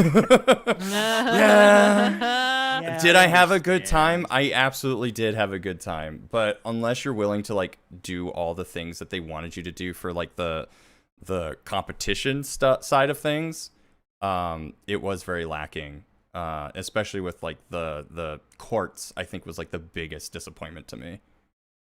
Like the fact that it's just for aesthetic and doesn't actually do anything to either enhance or take anything away from the gameplay experience, and so there's no strategizing in selecting courts. It's just what looks cool to you. I'm sort of okay with it not being like that. Like I liked when they just kind of like changed the size of the arena a little bit in like the first 2 games. I didn't need like the cheap flying in by the wind and knocking my players off the arena. I didn't need that. But like I did wish there was more variety in both like aesthetic and just kind of like stage size and everything. It felt sanitary, and that's kind of the problem Nintendo's had for this generation, is that they're very sanitary with their things. Everything's very similar in feel, very like Very clean, very like light and clean. Yeah, we're not trying to push the envelope here. Whereas, you know, you get crotch shots with Waluigi in the last Strikers game. Yeah. Oh, did you? Yeah, you'll keep going. Sure. Those are my downers. So I have both honorable mentions and a top 10. So just to save time, I'll just do the top 10 and say those are my honorable mentions. Okay. Sonic Frontiers, better than I thought it was going to be. Yep. Running around and exploring that game is super fun. Stanley Parable Ultra Deluxe. They actually basically made a sequel to Stanley Parable, and the new I did content play in that that. game is really good. It was I really funny. love I Stanley enjoyed Parable. Stanley Parable. Actually, that would be one of my honorable mentions too. Actually, it's really good. Elden Ring. Didn't think I was gonna put this on my list, but I did. I hated my entire 200 hours of playing that game. I put it on number 8 on my list of top 10 of the year. It's the first time I played through a Souls game, like an actual Souls game, and it will likely be the last, but I have the experience. Again, Just wait until exploring in that Elden game Ring is 2. fantastic. Yeah. Exploring that game is the best. That thing does it great. Better than Breath of the Wild, better than like almost the games in the genre. But then the actual Souls game I liked more was Stranger of Paradise Final Fantasy Origin, because that game is just stupid as shit in the best possible way. Because all you're doing is trying to fight chaos. Oh yeah, And I'd been meaning to yeah. hit you up to do the multiplayer on that. Yeah, I'm not very far in it, but like I'll gladly play some of that. Little Noah Scion of Paradise. That was a surprise when it came out, because it just kind of stealth dropped after a direct, and then it was actually a surprisingly fun 2D roguelike. Nice. Because you would find souls, and the souls you found you could put in your combo for your attacks, but you could put them in any order, so you could adjust how your attacking was working through the entire game. It was actually super fun. Surprising like stealth drop that was honestly better than it had any right to be. River City Girls 2. That's River City Girls 1, but with a better combo system and more playable characters. So that's just good. That's got some great music, it's got some great gameplay, and online multiplayer this time. Oh, hell yeah. And my last honorable mention, Vampire Survivors. Ooh, It fully yeah. I And still that was- haven't played that. I still need to get on that. I have it on my Xbox PC Game Pass. The first time you play it, you're just like, I don't get the hype. And then the 30th time you played it, I'm like, oh, fuck, it's too late. Yeah. You get it I after you've been mean- playing it for over 100 hours. You Yeah, didn't pretty realize much. it. I've It- watched people play it, and it looks like something I could sink a lot of time into. and I'm That's like, definitely what it is. It's very much a time sink game, but like it feels fun when you're doing it. That's all. I mean, I got more if you want me to say more, but I feel like I'm dominating right now. So Yeah, I'm no good. worries. I'll just go ahead and do mine. I want to echo my most disappointing. I definitely have two for that list. And in terms of most disappointing, I would probably say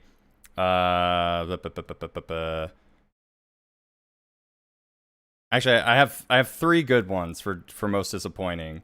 It's Mario Strikers, and I don't think we need to say that much more about it. Pokemon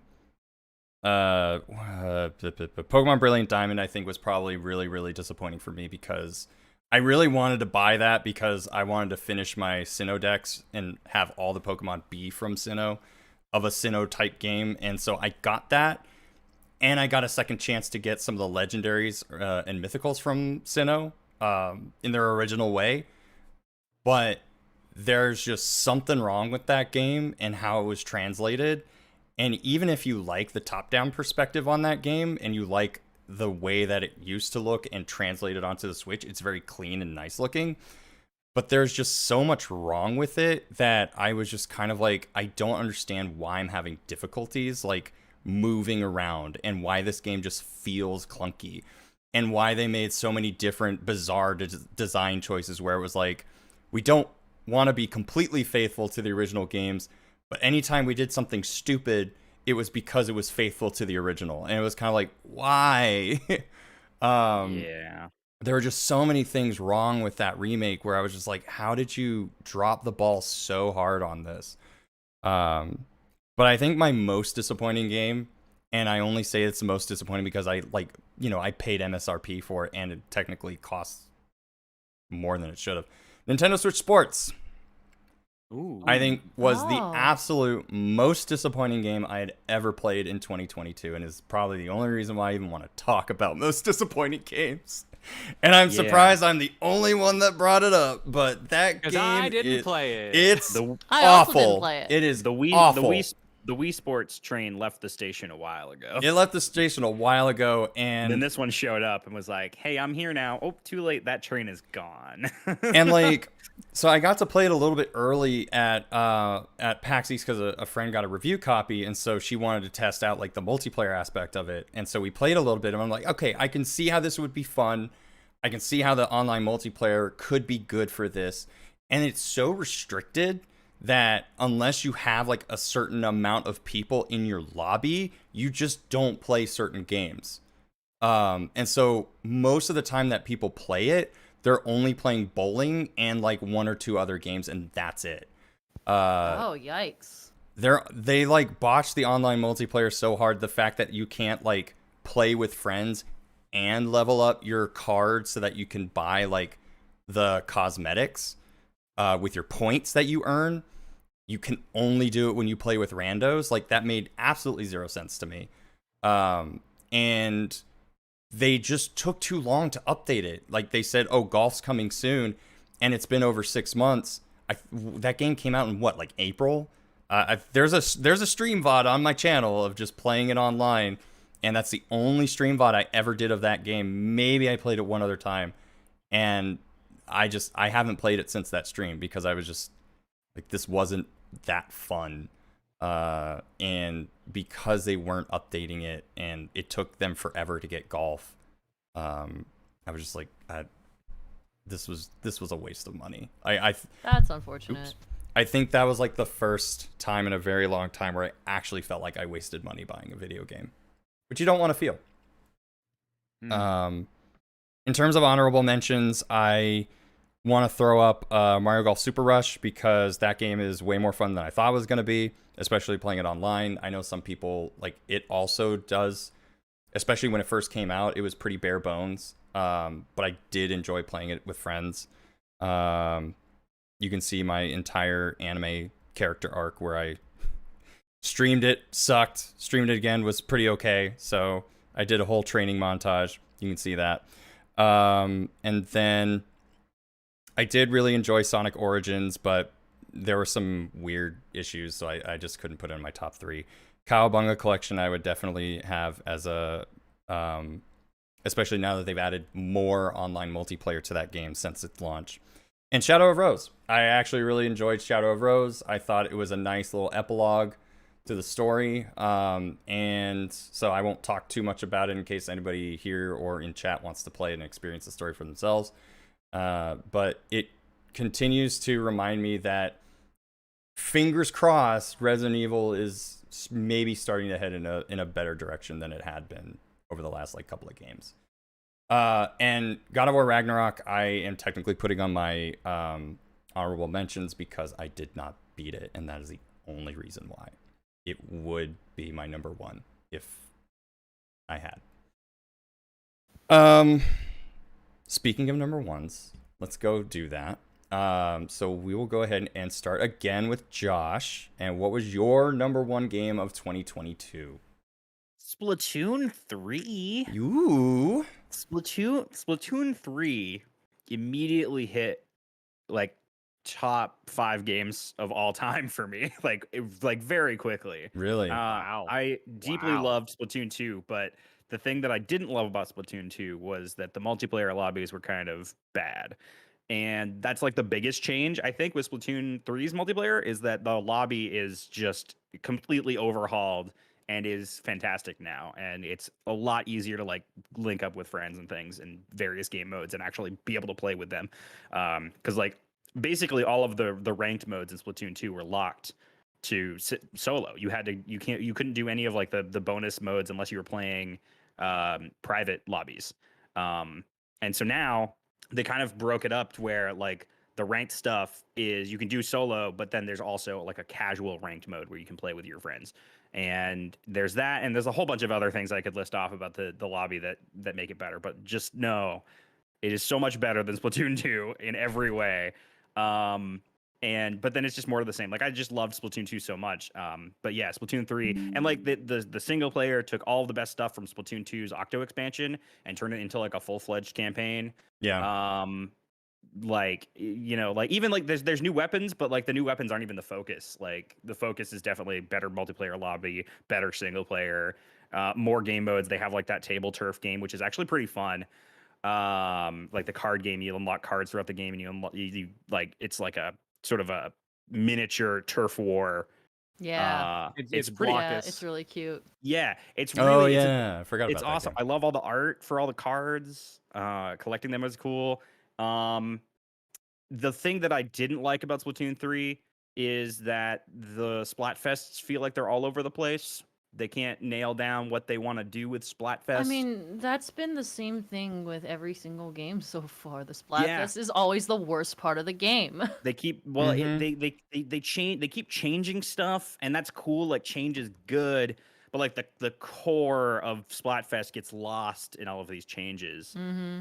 I feel like Splatfest is like the thing that keeps Splatoon alive, but also it's the part that everyone hates. So it's like this weird mishmash of everyone getting super excited and hyped and like really into it, but also being like, I hate this. I hate everything about this. Why am I Yeah. playing this? Oh my god. Yeah. Yeah. So I mean, but overall, Splatoon 3 is a fantastic entry in that series, and I'm glad that Splatoon survived the Wii U. Yeah. So that we could have a Splatoon 3 one day. And it's just very good. It's got quirky characters and fun music, and it's got everything that you like. I feel like almost every corner of that game is interesting. Yeah. Yeah, I was really on the fence with that game, especially after the Splatfest, but and I still technically have issues with how like the tri battles work or don't work. Yeah. But Me too. I'm hoping to kind of get back into it, and I do like the improvements that they made, especially with lobbying. Like lobbying is single-handedly the best improvement, not just for like Splatoon, but like for most Nintendo games. Yeah. Surprisingly. It's shocking how much of a difference it makes too. Like you wouldn't think that just a simple multiplayer lobby would make the game so much better, but the whole game centers around that really multiplayer does. lobby. I'm not just, sitting around humming the song and just being Yeah, and on the subject of like not enjoying the Splatfest like demo as much, just knowing like that Splatfest is such a small part of that game and there's so much more to it than just the Splatfests is something that like I feel was like lost a little bit in that first Splatfest, because there was a lot of people that were upset by the tri battles and stuff and the way that they handled it. But it hasn't gotten better in terms of the Splatfest. Don't worry. Can I go next? Yeah, sure. I can let you, and then we'll follow up with John. Yeah, because literally ditto everything that Josh just said. Splatoon 3 is also my number one for literally all of the same reasons, so I don't really need to say much about it. It's just everything that Josh said, copy paste it. Got it. Cut so all of good, that dude. and then pitch it up. Cut all of that, pitch it up, and then that's my speech. It's literally the same thing. I think like the pinnacle of the way that I describe it is that it's everything that Splatoon 1 and 2 did right mashed into one game plus more.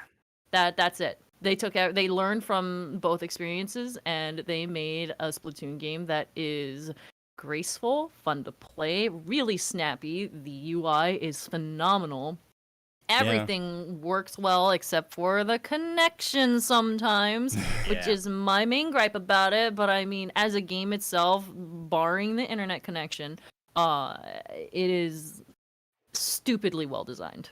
Yeah. And I love it. Yeah. And it got a lot of new people into the game too. Like there's so many people that I know playing this one as their first Splatoon game, and it's a great. It's the best one to start on. It is the best one to start on, honestly. Yeah. And then John, how about you? Splatoon 3, no. Copy paste everything that Masay said, pitch it up, and then pitch it down just a little bit, and then use my voice pitcher so that Roja John can say it.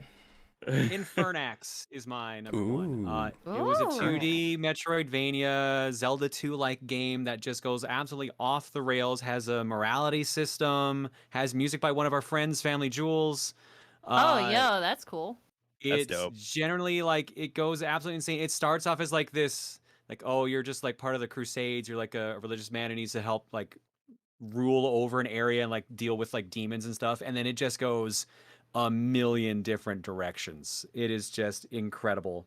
It's just such a love letter to retro games. It's a tough, challenging game, but like the more you play it, the more you can tell like they just loved retro games. Like you can literally find a game genie in the game. Oh, that's and once cool. you type codes, and there are codes hidden everywhere in the game, including if you get one of like the multiple like 10 plus endings the game has, you'll get like a Nintendo Power magazine that has a code hidden inside of it that will do things like, here, now you have a motorcycle.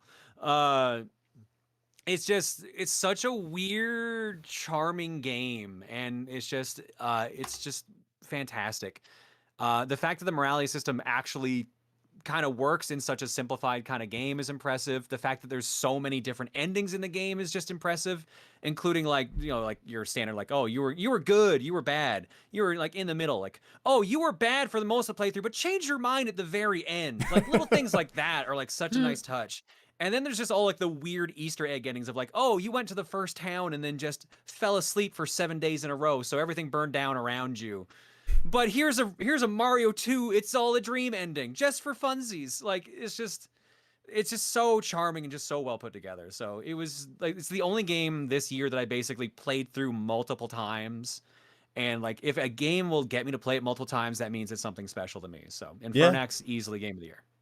Absolutely. I just went and I wishlisted it. I've never heard about it, but I'm down. If I wasn't streaming super right now, I checked to see if how I can access it. I went to go and I went it to go was. I don't look know if it's at still- it, and now I'm gonna wait for it to go on sale, and then I'll pick it up, It and then should be take on forever sale to if play the Lunar it. New Year is happening right now. The Lunar New Year It's is not on sale right now. God damn. Two. We have a couple people in chat asking that they or saying that they think Jules is even in the game as a bard NPC. Yes. He literally that's he's in like one of the towns. fun. He's just an NPC who says like I'm the greatest musician of the land, and then you find the 2 other musicians in the game and they say the exact same thing. So it's just like a running meme, but they're all in there Nice. as Aw, as cute. NPCs. And apparently there's a Contra mode. Yes. You can either the true ending of the game can unlock it, or if you just type in the Contra code, the game switches to Contra mode, and you play through this game where you're meant to just use a sword and magic with a machine gun with infinite ammo, and it just becomes incredible. Nice. Amazing. H. John Drive saying, John, you really need to start charging studios money. I've bought so many games because of you. That's why I do so many sponsored segments now, because everyone keeps saying, I'm like, fuck, then yes, I'll take some money. Absolutely. Kind of the point of sponsored streams. Mhm. Yeah, I have one right after this podcast, actually. Ah, shit, we got. Oh, wow. Yeah, we can. So, guess we better hurry up. Because we're probably going a little bit over time. I will go ahead. I won't say my number one. You'll have to wait till next year. Say your number one. Say- I'm gonna start at 8. I'll be fine. My number one is Shredder's Revenge because Good choice. that is a game I was looking forward to since it was announced the year prior. I am a very big fan of Turtles in Time. I have so many different like memories of playing that game in particular with friends, like getting it for my birthday and just like playing the hell out of it. And so when Shredder's Revenge was announced, I was hyped, and it takes me a lot to get hype about a video game, and for some reason it's none of the AAA blockbusters. It was Shredder's Revenge, and it delivered. You and I and John and you John and I and John. Yep. All the Johns. Yeah, a bunch of Johns. We did a stream a couple months ago when it originally came out, and I literally bought Xbox Game Pass so I could play it for that stream. And I just recently got, you can maybe ever so slightly right where my finger is, right there. I finally got the VHS edition from Limited Run Games, so that's just sitting there all nice and pretty on my shelf. So I waited a long time from Limited Run to get that one, but it was I really wanted to buy it. Yeah, Popsky, Tom, and John and I, all the Johns, and so now I have a physical copy of it for my Switch. And I wanted to buy the limited edition version of it because I loved it so much. So I was very, very happy with it. Again, it kind of exemplifies like kind of how my streaming for the year has been, with just playing multiplayer games, and I had a really good time doing that. So that is personally my number one. Like I said, if I had done God of War Ragnarok and finished it, I would include it, but my rules usually are finishing the game, or at least playing enough of it, like maybe more than 20 hours. Who knows? Maybe there's a plot twist at the end and make me absolutely hate it. Kind of like how I did with Last of Us Part 2. So that all being said, we are finally through with our top 3. And quickly, just like go around the room. What are we looking forward to in 2023, guys? I think we all said Breath of the Wild 2. Oh yeah. Yeah, Tears of the Yeah. Kingdom for sure. Same here. Yeah. That's number 1, and I got an honorable mention to Sea of Stars, which I'm looking forward Yes. to as well. Yeah, I'm looking forward to that. I still haven't played The Messenger, but I have a friend that's been like very highly anticipating Sea of Stars for forever now, and so I'm looking forward to seeing what that looks like when it comes out. Getting to see a little bit of it at Indieland was just such a treat. That game is, if you like Chrono Trigger, you're gonna have a freaking blast with that. Nice. And I do love Chrono Trigger.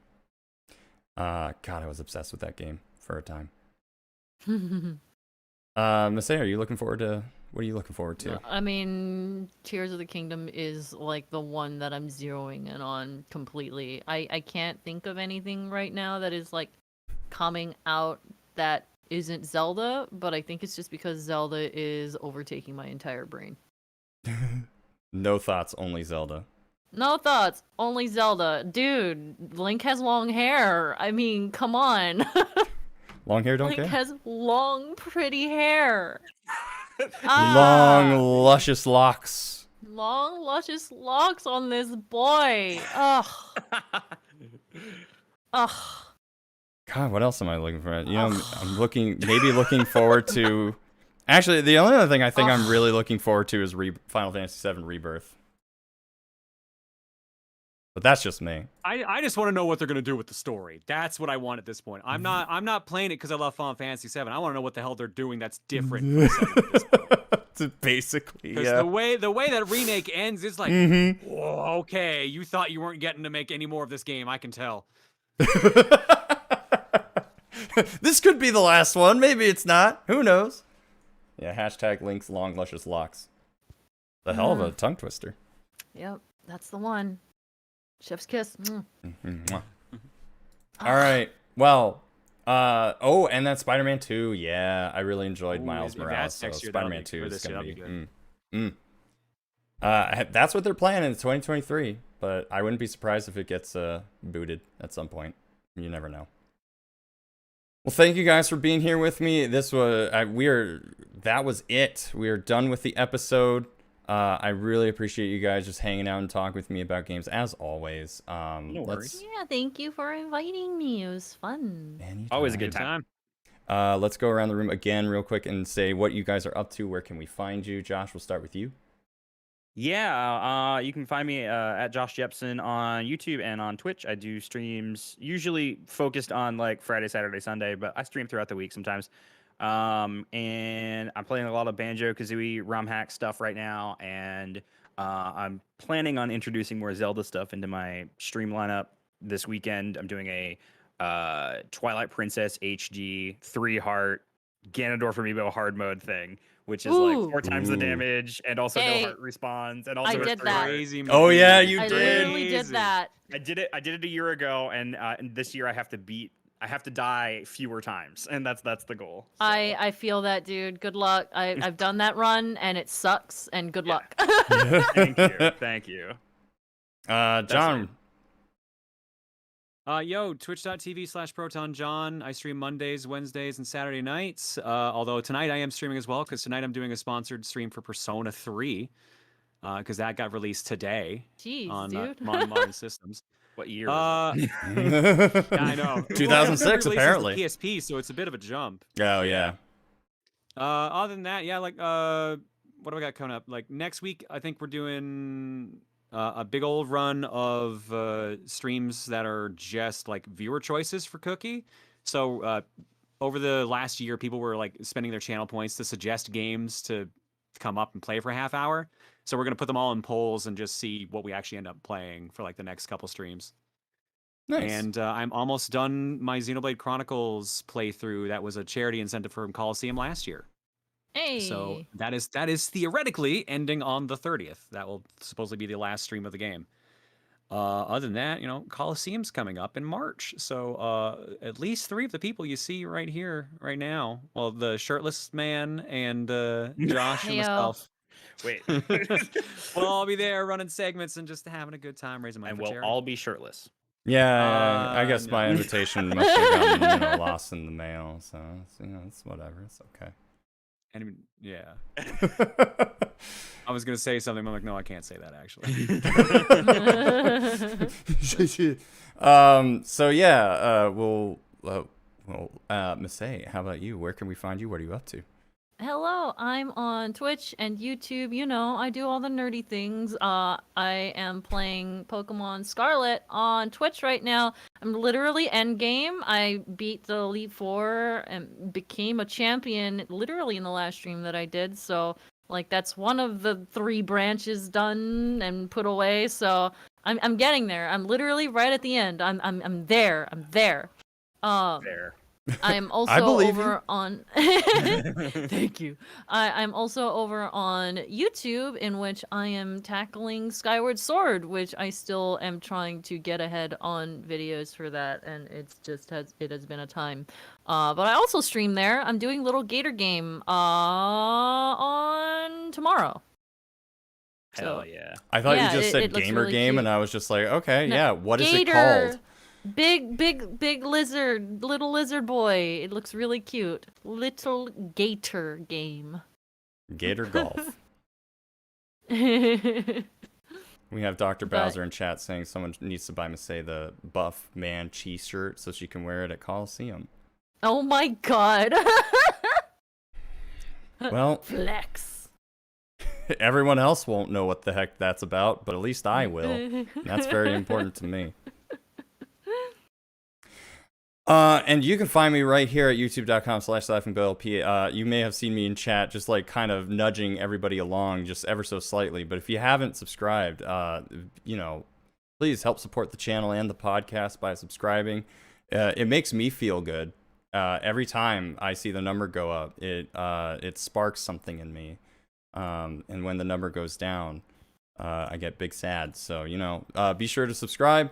If you're watching this, if you're listening to this on Spotify or whatever your favorite podcast is, and it has a review system, please be sure to give us a good review. If it's just 5 stars, that's perfectly fine with me. And if it's 0 stars, you know, keep it to yourself. So you can just move on. And you know, leave a like, comment, subscribe. About, you know, let us know what games you are looking forward to if you're watching this on VOD. You can always participate in that way and help support the video by leaving a comment and letting us know what you're looking forward to in the year 2023. But until then, I will be back next month with another episode of DialogBOX. I have absolutely no idea what it will be. I got thoughts though, but you know, maybe it'll happen, and maybe you'll see some of these people on here. Maybe you'll see Miss A's abs again here someday. Flex. Big flex. Flex so hard the arms just go weird. Flex. All right. But thank you guys for tuning in. Thank you for being here and talking with me about video games, and I will see you guys next time. Good night, everybody. Bye bye. How do I end the podcast? Shit. Bye. One more flex for the